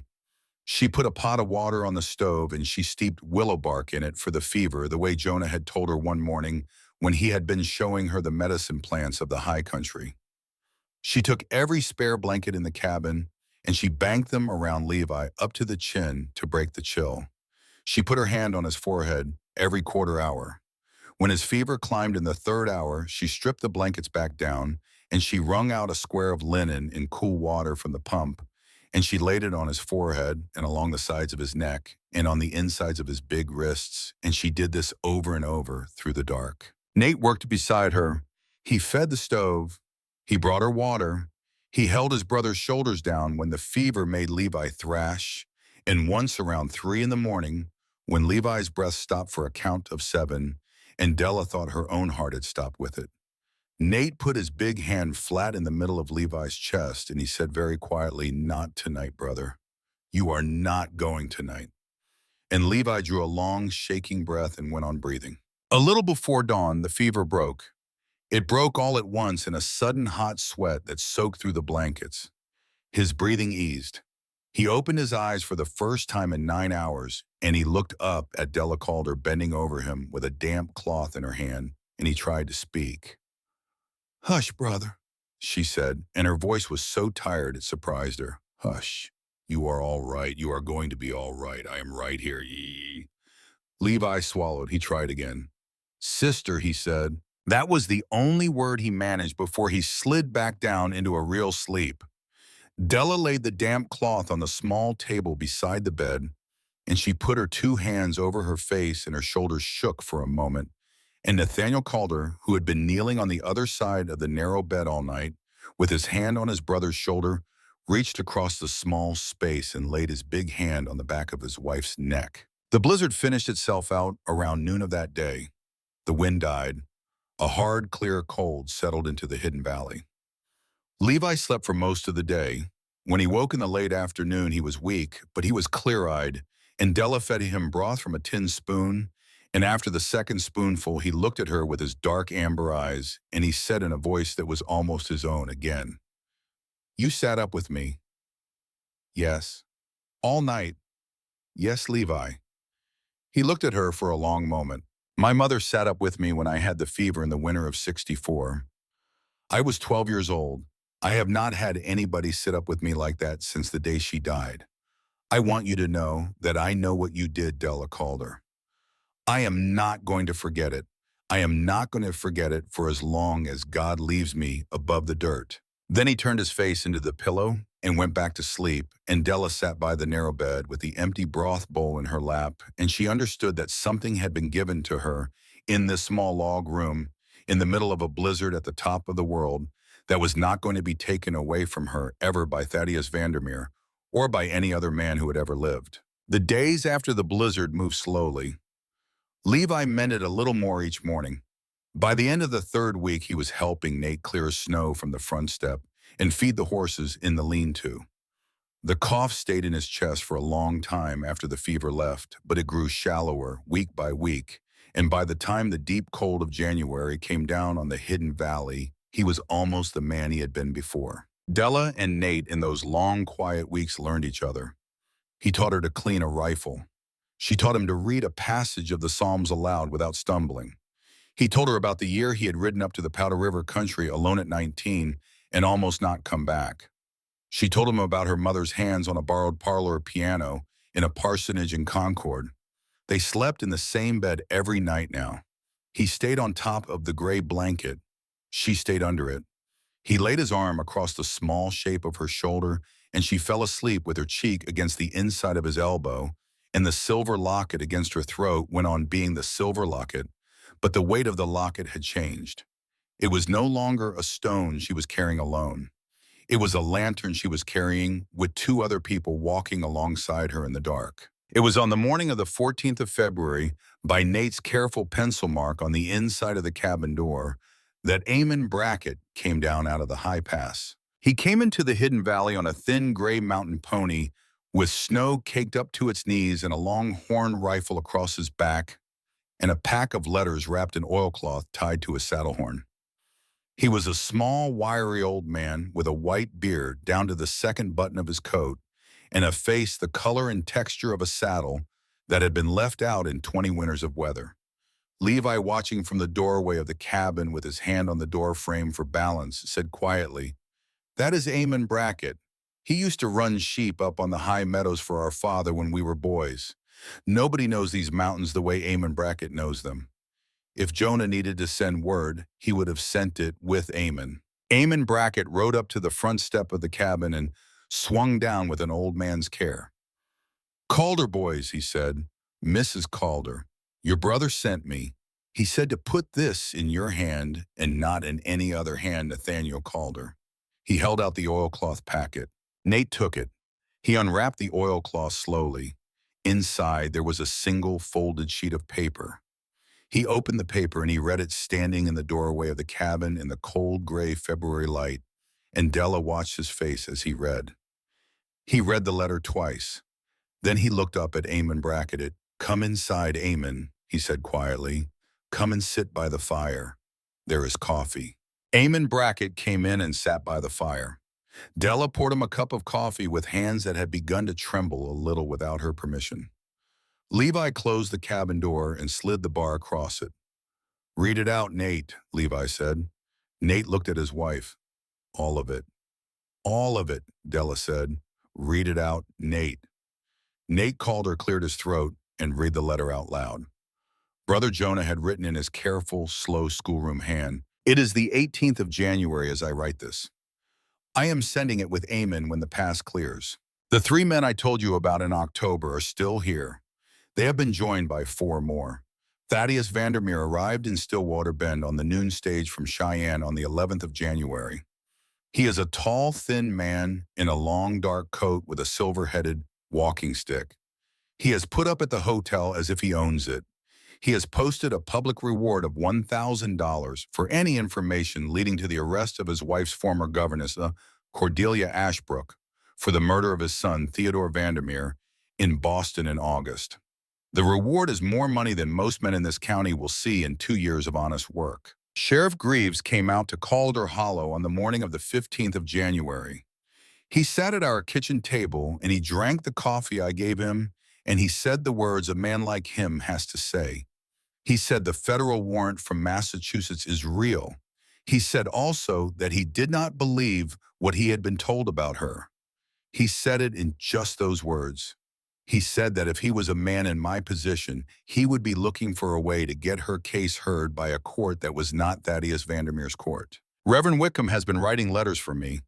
He wrote one to a man he knew in his seminary days, who is now a Methodist minister in Boston. The Methodist minister writes that there have been quiet doubts about Thaddeus Vandermeer for years among certain people in his own household. The housekeeper of the Vandermeer house, a woman named Mrs. Beatrice Holloway, gave notice the week after the boy's death and has been telling certain trusted people in private that she will testify in any court in any state in the Union to what she heard and saw on the night of the 23rd of August. There is a chambermaid named Henrietta Pike who saw things too. They are both waiting, brother.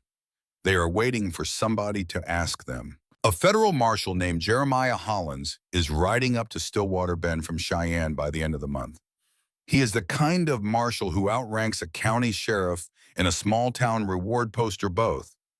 Marshal Hollins is willing to convene a hearing in Cheyenne if a witness can be brought down from the Wind River country in safety. He cannot move until your wife sets foot in Cheyenne of her own free will to be heard. Brother, I have been sitting on this porch for 4 months with a rifle across my knees and a lie on my face every time a stranger rides up the road, and I am ready to be done with the lie. I think your wife is ready to be done with the Locket. The trail through Eagles Pass should clear enough for one careful ride down by the first week of March in a normal year. Come down when you can. Come carefully. Come ready. We are going to have to make our own play first. I love you, brother. I love your wife. Tell her brother-in-law is on this porch and the lantern is still burning. Jonah Nate Calder folded the letter slowly and laid it on the table. For a long moment, nobody spoke. Eamon Brackett blew on his coffee. Then Della Calder stood up from the table. She did not stand up the way a frightened woman stands up. She stood up the way a woman stands up who has been knelt down inside her own life for 5 years and has just been handed the chance to be on her feet. And she put both of her hands flat on the wood of the table in front of her, and she looked at her husband, and she said very quietly, I am going to Cheyenne. Della. I am going to Cheyenne Nathaniel Calder. I am going to walk into Marshall Hollins's courtroom, and I am going to put my hand on a Bible, and I am going to tell what I told you in this cabin 3 weeks ago, and I am going to make Thaddeus Vandermeer stand up in that same room and be looked at by the law for what he did to my son. I am not going to die on this mountain in a hidden valley with a locket around my throat. I am going to put Thaddeus Vandermeer in a courtroom, or I am going to put him in the ground, and I do not very much care which. You can come with me, or you can stay here, but I am going. She was crying again as she said it. She did not seem to know she was crying. The tears were running down her face, and her voice was perfectly steady, and her hands on the table were not shaking at all. Nate Calder looked up at her from his chair. Then he stood up too. Mrs. Calder, he said quietly, I have been waiting 4 months for you to say something in just about exactly those words. I am coming with you. Levi is coming with us. Jonah is going to be on that porch with the lantern still burning when we ride down out of those pines, and we are going to ride to Cheyenne with the 4 of us together the way we should have been from the beginning. Levi by the door made a low sound in his throat that was not quite a word and was not quite a laugh either. Eamon Brackett took another swallow of his coffee. I will carry your answer back down to your brother, Nathaniel Calder. I will be on the trail at first light. Nate looked at Della. You write it. These are your words now. Della took the pencil and the small square of paper, and she sat down at the table and she wrote 2 sentences in a careful schoolroom hand of her own, and she folded the paper and she handed it across the table to the old man. He unfolded it without asking permission, and he read it once, and a slow grin broke across his weathered face under the white beard. Yes, ma'am, I will put this exact paper in the exact hand of Jonah Calder before the sun comes up on the 3rd morning from this one. Eamon Brackett left at first light the next morning. He took 2 sausages and a small twist of brown paper full of Della's hard biscuit and a fresh tin of coffee from Nate, and he rode his thin gray pony back up out of the hidden valley toward the notch in the ridge above them, and he did not look back because Eamon Brackett was not a man who looked back at things. What was written on the paper folded in his coat pocket said this: Jonah, we are coming down off the mountain in the first week of March. Light the lantern, Della. The rest of February went slowly and then quickly. Levi gained back the last of his strength. Nate cleaned and oiled every weapon in the cabin and laid them out on the small pine table one evening in the lamplight and went over each one of them with his brother and his wife as if he were teaching a class. Della learned how to load the small revolver Nate had carried in his saddlebag, and she practiced with the empty cylinder until her grip stopped shaking, and on the last fair afternoon of the month, she stepped out into the snow behind the cabin with a loaded revolver, and she put 6 shots into a tin can on a stump at 20 paces and only missed once. Nate stood behind her with his arms crossed and watched her shoot, and when she lowered the revolver and turned to look at him, he said quietly, Della Calder, I would not want to be Thaddeus Vandermeer in a small room with you and a loaded gun. No, she said, he would not want that either. They came down out of the hidden valley on the third day of March in the year 1880. The trail was hard. The whole descent took them 3 days instead of the 2 it had taken to climb up. By the late afternoon of the 5th of March, they could see the chimney smoke of Calder Hollow rising thin and white in the valley below them. Jonah was on the porch. He had been on the porch every afternoon for 4 months. He had a rifle leaning against the porch rail beside his chair and the dog Pip at his feet. When he saw the 3 riders come down off the rise behind the smithy, he stood up out of his chair very slowly. Then he came down off the porch step and he started walking across the yard, and then he was running, and Della was off the bay mare before Nate had even reined the buckskin in, and she met Jonah Calder in the middle of the yard of Calder Hollow, and she put her arms around his neck and he put his arms around her, and they stood like that in the long gold light of a Wyoming late afternoon, with neither of them able to speak for a long time. "Sister," he said at last into her hair. "I am home, Jonah," she said. "I am home, and I am not running anywhere ever again." He held her at arm's length and looked at her face. He looked older. There were gray hairs in his temples that had not been there in October. "You look different," he said. "I am different." "Yes, yes, you are. Come inside, Mrs. Calder. There are some men who have been waiting to meet you." There were 3 men in the front room of the house at Calder Hollow that afternoon, and they all stood up when Della Calder came in through the door. The first was Sheriff Bartholomew Greaves, who took off his hat and held it against his chest and said, "Mrs. Calder, I am pleased to make your acquaintance at last." The second was Reverend Elias Whitcomb, who came across the room and took her hand in both of his old soft hands and said only, "Child," in a voice that had something broken and glad in it at the same time. The third was a tall, lean man in his 50s with a gray mustache and a federal marshal's badge pinned to the lapel of his dark coat. And he stood very straight, and he said, "Mrs. Calder, my name is Jeremiah Hollins.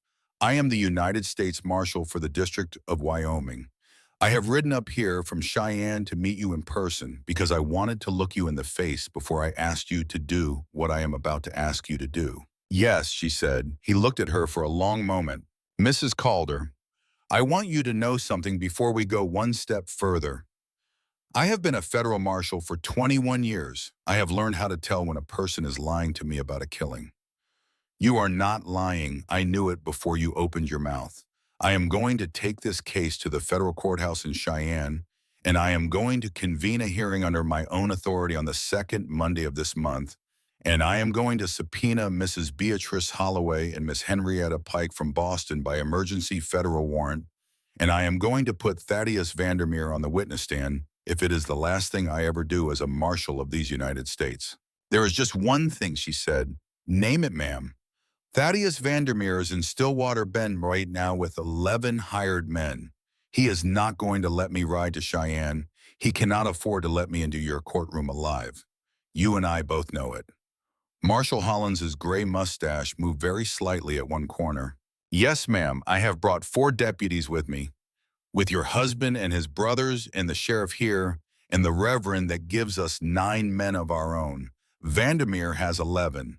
The arithmetic is not impossible. The question is where we make him come at us." Nate Calder, who had been standing behind his wife with his hat in his hand the whole time, spoke for the first time since they had come into the room. "Eagles Pass," he said. The marshal turned and looked at him. "Sir, Eagles Pass. There is a narrow place in the foothill trail about 6 miles south of here on the road to Cheyenne. The trail runs for half a mile between 2 granite walls. You cannot ride more than 2 horses abreast through it. I know every rock and every fold in that half mile. If we let Vandermeer learn that Della is riding to Cheyenne tomorrow morning, he is going to ride south to take us on the road. He is going to ride into Eagles Pass. Only it is not going to be 3 or 4. It is going to be 9, and we are going to be on the high ground, and he is going to be in the bottom of the cut looking up at us. That is the ground." Marshal Hollins looked at Nathaniel Calder for a long count of 3. Then he nodded once. "Mr. Calder, I am going to enjoy working with you tomorrow morning." They rode out of Calder Hollow an hour before dawn on the morning of the 7th of March. The trap had been laid the previous afternoon. Sheriff Greaves had ridden into Stillwater Bend on personal business, and he had stopped for a beer at the Silver Spur, and he had let slip in the careful, careless way of a small-town lawman who has had 2 beers that the new Mrs. Calder up at the Hollow was riding to Cheyenne tomorrow morning. Mr. Briggs, who had been polishing glasses behind the bar, had not looked up, but his hand on the glass had stilled for 1 heartbeat. By 8 o'clock that evening, one of Thaddeus Vandermeer's hired men had been seen riding hard south out of town. By 9 o'clock, Vandermeer and 10 men were saddling up at the livery. The fish had taken the hook. Eagles Pass, in the cold gray light of a Wyoming dawn in early March, was a half-mile of granite cut into the side of a long, low ridge, the trail running through the bottom of it, with the rock walls climbing 30 and 40 feet on either side. Nate Calder placed his men with the slow, deliberate care of a man laying out the pieces on a chessboard. Marshal Hollins took the high ground on the eastern wall. Sheriff Greaves and Reverend Wickham took the high ground on the western wall directly across the trail. Levi Calder took a position behind the rock outcrop at the narrow turn in the middle of the cut. Jonah Calder took a position in a small fold in the rock above the southern entrance to the cut. Nate himself took the northern entrance with Della. He was not going to put her in the rocks. "Della," he said quietly, dismounting and helping her down from the bay mare in a small, sheltered place behind a stand of pine, just inside the northern mouth of the cut. "You are going to stay right here behind these trees.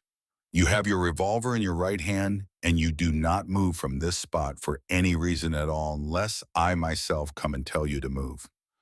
"I understand, Nate. And one more thing." "Yes." He took her face in his 2 big hands very gently, and he looked at her for 1 long moment. "If anything happens to me in the next hour, you ride back to Calder Hollow, and you find Jonah on that porch, and you live the rest of your life in that house, and you do not blame yourself for 1 second of any of it. Not 1 second. You came to my door in October, the best thing that ever happened to me in this world, and whatever happens in this cut today, that is still true." "I hear you, Nathaniel Calder," she said. "And if anything happens to you in the next hour, I'm going to walk into that courtroom in Cheyenne anyway, and I am going to put Thaddeus Vandermeer in the ground myself with my own 2 hands, and then I am going to come home to the porch and the lantern, and I am going to live there for the rest of my life, and I am going to teach our children to say their father's name out loud every morning. So do not get yourself killed in this cut, Nathaniel Calder, because I do not very much want to do all of that without you." He looked at her for 1 more second, then he kissed her. It was a short, hard kiss, and when he straightened up, his amber eyes were perfectly steady. "All right then, all right, wife, I will be back." He went up into the rocks at the northern mouth of the cut. Della Calder stood behind the pines with a small revolver in her right hand, and she listened to the silence of the cut, and she waited. She did not have to wait long. The first sound that came up out of the south end of the cut was the sound of many horses moving fast on a hard-packed trail. Then there was the sound of Jonah Calder's rifle, 1 clean, flat shot from the rocks above the southern entrance, and then the sound of every other rifle in Eagles Pass speaking at once, and the cut filled with the long rolling noise of gunfire and the panic screaming of horses and the shouts of men who had ridden into a trap and were only now beginning to understand it. It was all over in less than 4 minutes. When the gunfire died, there were 6 men of Vandermeer's 11 down in the bottom of the cut.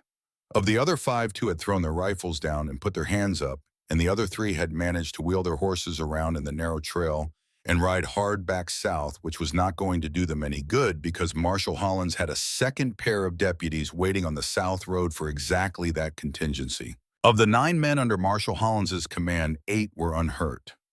Levi Calder had taken a graze along the outside of his left arm from a wild shot, and in the bottom of the cut, sitting on the trail with his back against the granite wall and his silver-headed walking stick lying broken across his knees, and a small, neat bullet wound through the meat of his right thigh, was Thaddeus Vandermeer. Marshal Hollins came down out of the rocks slowly.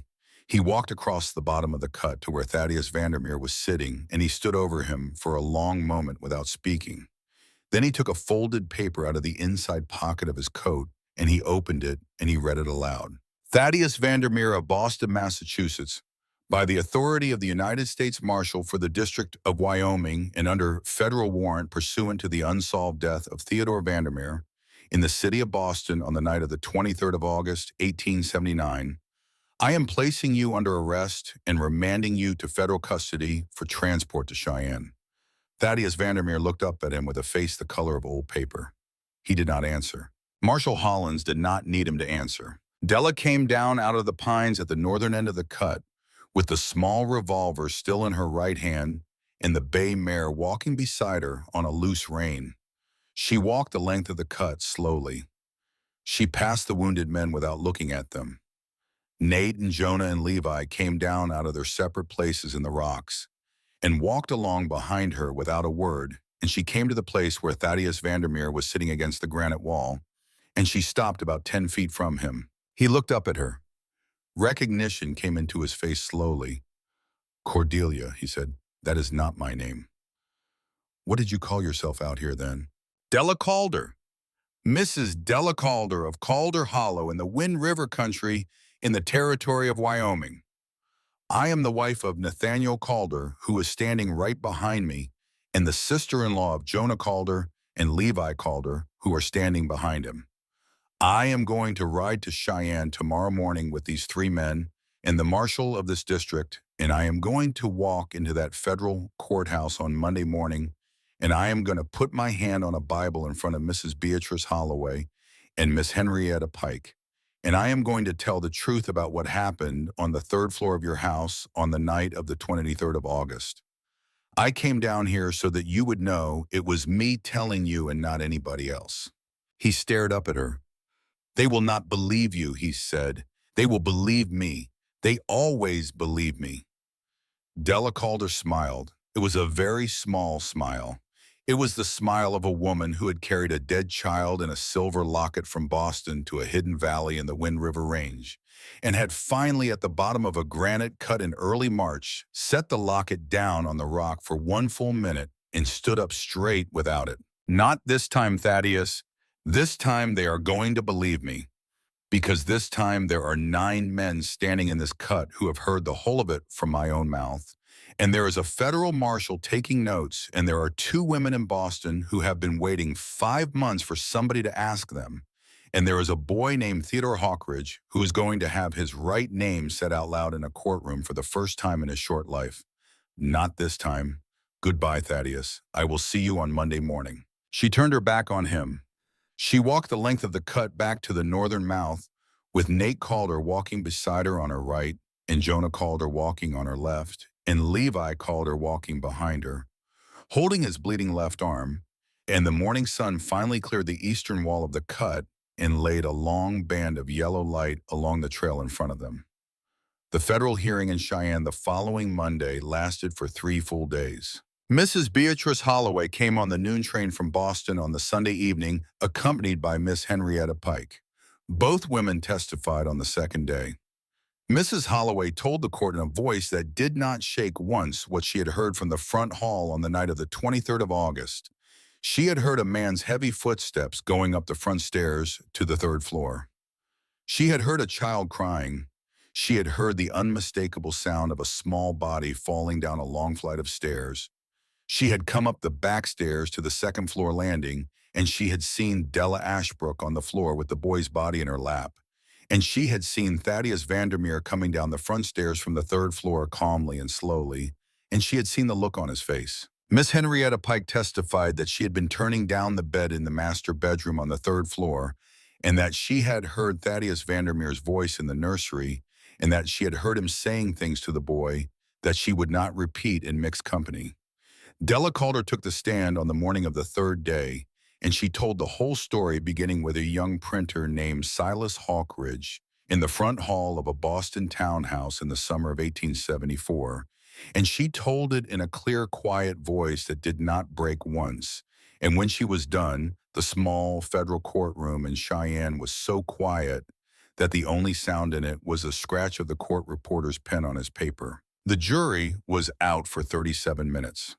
Thaddeus Vandermeer was found guilty of murder in the first degree of his ward, Theodore Hawkridge, and sentenced to be hanged by the neck until dead in the federal prison yard at Cheyenne on the first day of June, 1880. The sentence was carried out on schedule. Della Calder did not go to the hanging. She stayed at Calder Hollow that morning. She sat on the porch with Jonah on one side of her and Levi on the other, and a cup of coffee in her hands, and Nate stood at the porch rail with his hat in his hand and looked east toward Cheyenne. And at exactly 9 in the morning, he took off his hat and held it against his chest and bowed his head, and Della closed her eyes and put her hand on the silver locket at her throat and said very quietly, just for Teddy and for Silas and for nobody else who was living, "It is over now. My heart, it is over." The cottonwoods down by the creek at Calder Hollow were just coming into their first green of the year. There was a small flat stone there, now set under the largest of the trees on a patch of ground that Nate and Levi and Jonah had cleared together the week after they came home from Cheyenne. The stone said Theodore Hawkridge, born March 1875, loved forever, found his way home.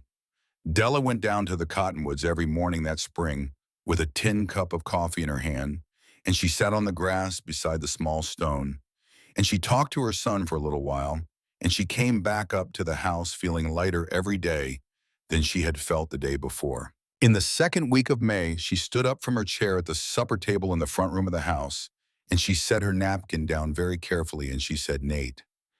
"Yes, Della." "There is going to be a baby in this house in the winter." The fork that Nathaniel Calder had been holding in his right hand fell out of his fingers and onto his plate with a small, clean sound. He stared at her across the table as if she had spoken to him in a language he did not know. Then his face changed slowly in the way of a man who has been standing in a doorway for 30 years and has just been told he can come inside, and he stood up from the table without a word, and he came around it to her chair, and he went down on one knee in front of her, and he laid his big rough hand very gently on the small flat plane of her belly through the fabric of her dress, and he stayed like that for a long time without speaking. And Jonah and Levi at the other end of the table set their own forks down and looked at each other and then looked away and pretended very hard to be interested in the salt cellar. The first child of Della and Nathaniel Calder was born on the 12th of February, 1881, in the upstairs bedroom of the house at Calder Hollow, with Mrs. Albright, the seamstress from Stillwater Bend, acting as midwife because the nearest doctor was in Lander and there was no time to fetch him. The baby was a boy. He had his mother's blue eyes and his father's dark tea-colored hair and a small set of strong lungs that he put to immediate use. They named him Theodore Silas Calder. Theodore for the boy in Boston who would have been his older brother, Silas for the young printer with ink under his fingernails who would have been his uncle. The first time Nathaniel Calder held that child in his arms, he sat down very carefully on the edge of the bed beside his wife, and he looked down into the baby's small red face for a very long time, and then he said in a voice that was rougher than usual, "Hello there, Theodore Silas Calder. You have got two grandfathers and a brother waiting for you somewhere up in the high country, and they have all three been wanting to meet you for a long time, and I am going to make sure you know all of their names before you can walk." A daughter named Margaret followed in the autumn of 1883. She had her father's amber eyes and her mother's honey blonde hair and the temperament of a small, steady candle. A second son named Caleb Thomas came along in the summer of 1887, dark like his father, all through quiet from his first day, with a slow, careful smile that he gave only to the people he had decided to love. Jonah Calder married a soft-spoken young woman named Prudence Bellamy in the summer of 1887. Prudence was the niece of a Cheyenne shopkeeper, and she had come up to Stillwater Bend to keep house for her widowed uncle. And Jonah had met her at the Reverend Whitcomb's church one Sunday morning, and he had been a man who could not stop smiling for 2 months afterward until the day she said yes. They built a smaller house of their own on the rise behind the smithy, and Prudence and Della became the kind of friends who could sit in the same kitchen for an hour without saying a word and feel that the hour had been well spent. Levi Calder took longer to find his match. In the spring of 1889, he met a young woman named Lavinia Holcomb, the daughter of the man who ran the general store in Stillwater Bend. Lavinia was not a soft woman. She was tall and capable, and she could shoe her father's draft horse herself if it came to that. And the first time Levi saw her hammering a wagon wheel rim back into shape behind her father's store, he forgot how to speak for almost a full minute, and he stood in the alley like a man who had been hit on the head with a small, clean hammer. They were married in the autumn of that year. Lavinia was the only woman in Stillwater Bend who could match Levi Calder for stubbornness, and she did it with a small smile at one corner of her mouth, and Levi loved her for it for the rest of his life. Amon Brackett, the old shepherd, who had carried the letter down out of the high country in February of 1880, lived long enough to sit at the Calder Hollow Christmas table for 19 more winters before the high country took him in his sleep one bitter January night in 1899 in his small cabin under the pines. Nate and Levi rode up and brought his body down themselves and buried him next to Thomas and Margaret Calder in the cottonwoods by the creek, because Amon had no people, and the Calders had decided long ago that he was Calder people now. Calder Hollow grew. By the spring of 1890, it was no longer one house and a smithy and a barn.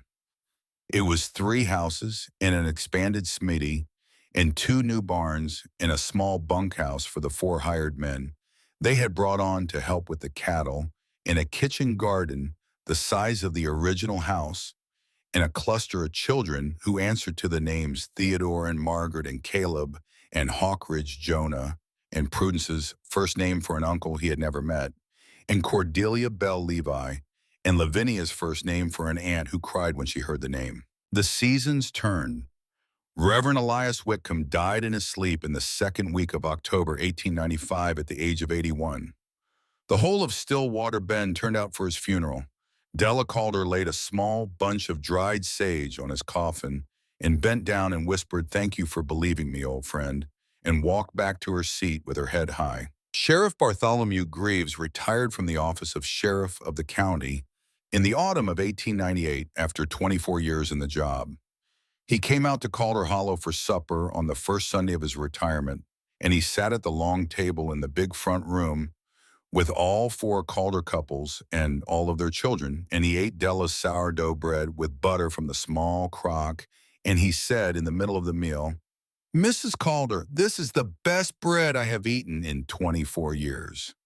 Della smiled and looked across the table at her husband and Nathaniel Calder, who was now in his 50s and had silver in his temples, smiled back.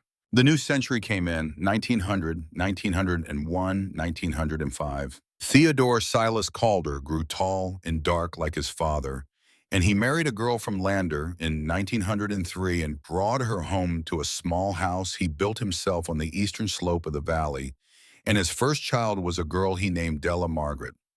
Margaret Calder grew up to be a teacher at the small schoolhouse in Stillwater Bend that her mother had helped to start in 1894, and she married a man named John Pierce in 1905, and they had 2 children of their own, twin boy named Theodore and Caleb.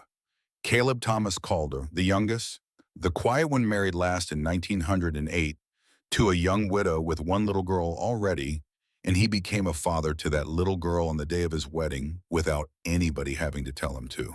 The afternoon of the 7th of March in the year 1909 was a clear, cold afternoon in the Wind River country, the kind of late winter afternoon when the sun has real warmth in it for the first time in months, and the snow on the high peaks is beginning to look soft around the edges.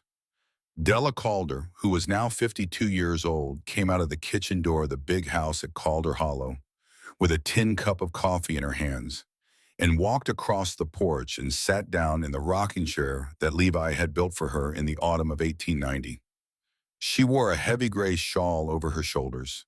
Her honey blonde hair was streaked through with white now at the temples and along the part, but her eyes were still the color of cornflowers in a New England field in June, and they had the same soft, strong light in them they had always had. She lifted her right hand and touched the silver chain at her collarbone, the way she had done 1,000 times in 30 years. The locket was still there. It had been repaired 3 times by Levi Calder over the decades the chain replaced once, In the small clasp at the back of her neck, rebuilt twice, but the locket itself was the same locket her mother had given her in a parsonage in Concord in the year 1867. And the small lock of dark hair inside it was the same lock she had cut from her sleeping son in the spring of 1879. And the small folded square of cloth beside the hair was the same square of cloth she had folded into the locket on a landing in a Boston townhouse on the night of the 23rd of August, 1879. The lantern in the front window of the house behind her was not lit yet because the sun was still up, but it would be lit at dusk the way it had been lit at dusk every night of every year for 30 years. And it would burn until the last person at Calder Hollow was inside the house with the door barred. Across the yard, her 3 grown children were standing in a loose group near the corral. Theodore Silas, tall and quiet, was lifting his own little daughter, Della Margaret, up onto the back of a gentle bay mare that was the granddaughter of the bay mare Della herself had ridden up to the high cabin in November of 1879. Margaret was laughing at something her brother Caleb had said. Caleb's wife was holding her stepdaughter by the hand and watching the older children with the slow, careful smile of a woman who had once given up on her own life and had been given a new one. Jonah's wife Prudence was carrying a basket of bread up the path from her own house. Lavinia Calder was walking down the path from Levi's house with a baby on her hip, the youngest of all the cousins born, only the previous autumn, a girl named Hannah. 8 Calder grandchildren in all. Theodore Silas had given her 2, Margaret had given her 2, Jonah had given her 3, Levi had given her 1. The newest of them, baby Hannah, was just 6 months old and was at this moment in her mother's arms, looking up at the porch of the big house with the wide, solemn eyes of a baby who has not yet decided whether the world is to be trusted but is leaning toward yes. Nathaniel Calder came out of the kitchen door behind Della and walked across the porch and stood beside her chair. He was 62 years old. He moved a little more carefully than he had once moved. The small, hard place in his left shoulder, where a piece of an old ambusher's lead had been resting against the bone for 36 years, was beginning to ache more in the cold weather, and his hair was almost all silver now under the wide-brimmed hat that was a much newer hat than the one he had been wearing on the day he had ridden out to fetch a stranger off a stagecoach 40 miles from Stillwater Bend. But his hands were still the hands of a man who had built every door and window frame on this place with his own labor, and his amber eyes, when he looked at his wife, were still the eyes of a young man who could not quite believe what he was looking at. He laid his big, rough hand on her shoulder. "Della," he said quietly. "Nate, do you remember the day you stepped down off that stagecoach?" She smiled without taking her eyes off the children in the yard. "I remember every minute of it," Nathaniel called her. "I remember every minute of it, too. I remember how scared you were. I remember how your hands shook. And I remember thinking, if God ever gives me one chance in this life to be worth a woman like that one, I will spend the whole of the rest of my days proving it. That is what I was thinking on the ride back from the crossing. I have not told you that until now." She turned her head and looked up at him. "You have proved it, Nate Calder. You have been proving it every day for 30 years. There is not a morning in those 30 years when you have not gotten up before the sun and put coffee on the stove and brought me a cup of it and set it on the table beside me with your own hands. There is not a night in those 30 years when you have not laid your arm across my shoulder when we went to sleep. There is not a single thing you ever promised me in any of those letters or on this porch or in that hidden cabin that you have not kept. A man does not promise what he cannot keep, you said to me on the very first day, and you have kept every promise you ever made to me, Nathaniel Calder. Every one." He bent down and kissed the top of her head. He stayed like that for a moment with his lips pressed against her white-streaked, honey blonde hair, and then he straightened up and stood beside her chair with his hand still on her shoulder. In the yard, baby Hannah let out a sudden, surprised shout of laughter, the way babies sometimes do when something they have been looking at very seriously suddenly turns funny, and the laughter was so unexpectedly loud and so unexpectedly happy that everyone in the yard turned to look, and Della Calder put one hand over her mouth and laughed too. "Nate," she said when she could speak again. "Yes, Della. Please do not ever take it off." She lifted her right hand from her lap and touched the silver chain at her own collarbone, and then she reached up and touched the rough back of Nate's hand, where it rested on her shoulder the way she had done 1,000 times since the first night they had slept side by side in a small cabin in a hidden valley below Eagle's Pass. "Please do not ever take it off, Nate." He understood her. He had understood her on this one particular thing since a night in February of 1880, when she had first asked him a version of the same question without quite knowing how to ask it, and he understood her now, and his big rough hand closed gently on her shoulder. "Never Della Calder, not for any reason on God's green earth, not for one single day of the time God has left to either of us. Never." The sun was going down over the long blue shoulders of the Wind River Range. The last gold light of the late afternoon was moving slowly across the floor of the valley. In the yard, the children of the next generation of Calders were laughing. Behind the porch in the front window of the big house, Levi Calder was lighting the lantern for the night. Della Calder, who had once been called Cordelia Ashbrook, who had once stepped down off a stagecoach 40 miles from Stillwater Bend, with one small trunk at her feet and one small hand pressed flat against the silver chain at her throat, and the whole of her dead son carried inside that chain, sat in the rocking chair on the porch of the home her husband had built with his own hands and watched her grandchildren in the long gold light. And she thought very quietly, just for herself, that was the day my life began. The lantern in the window came up gold behind her.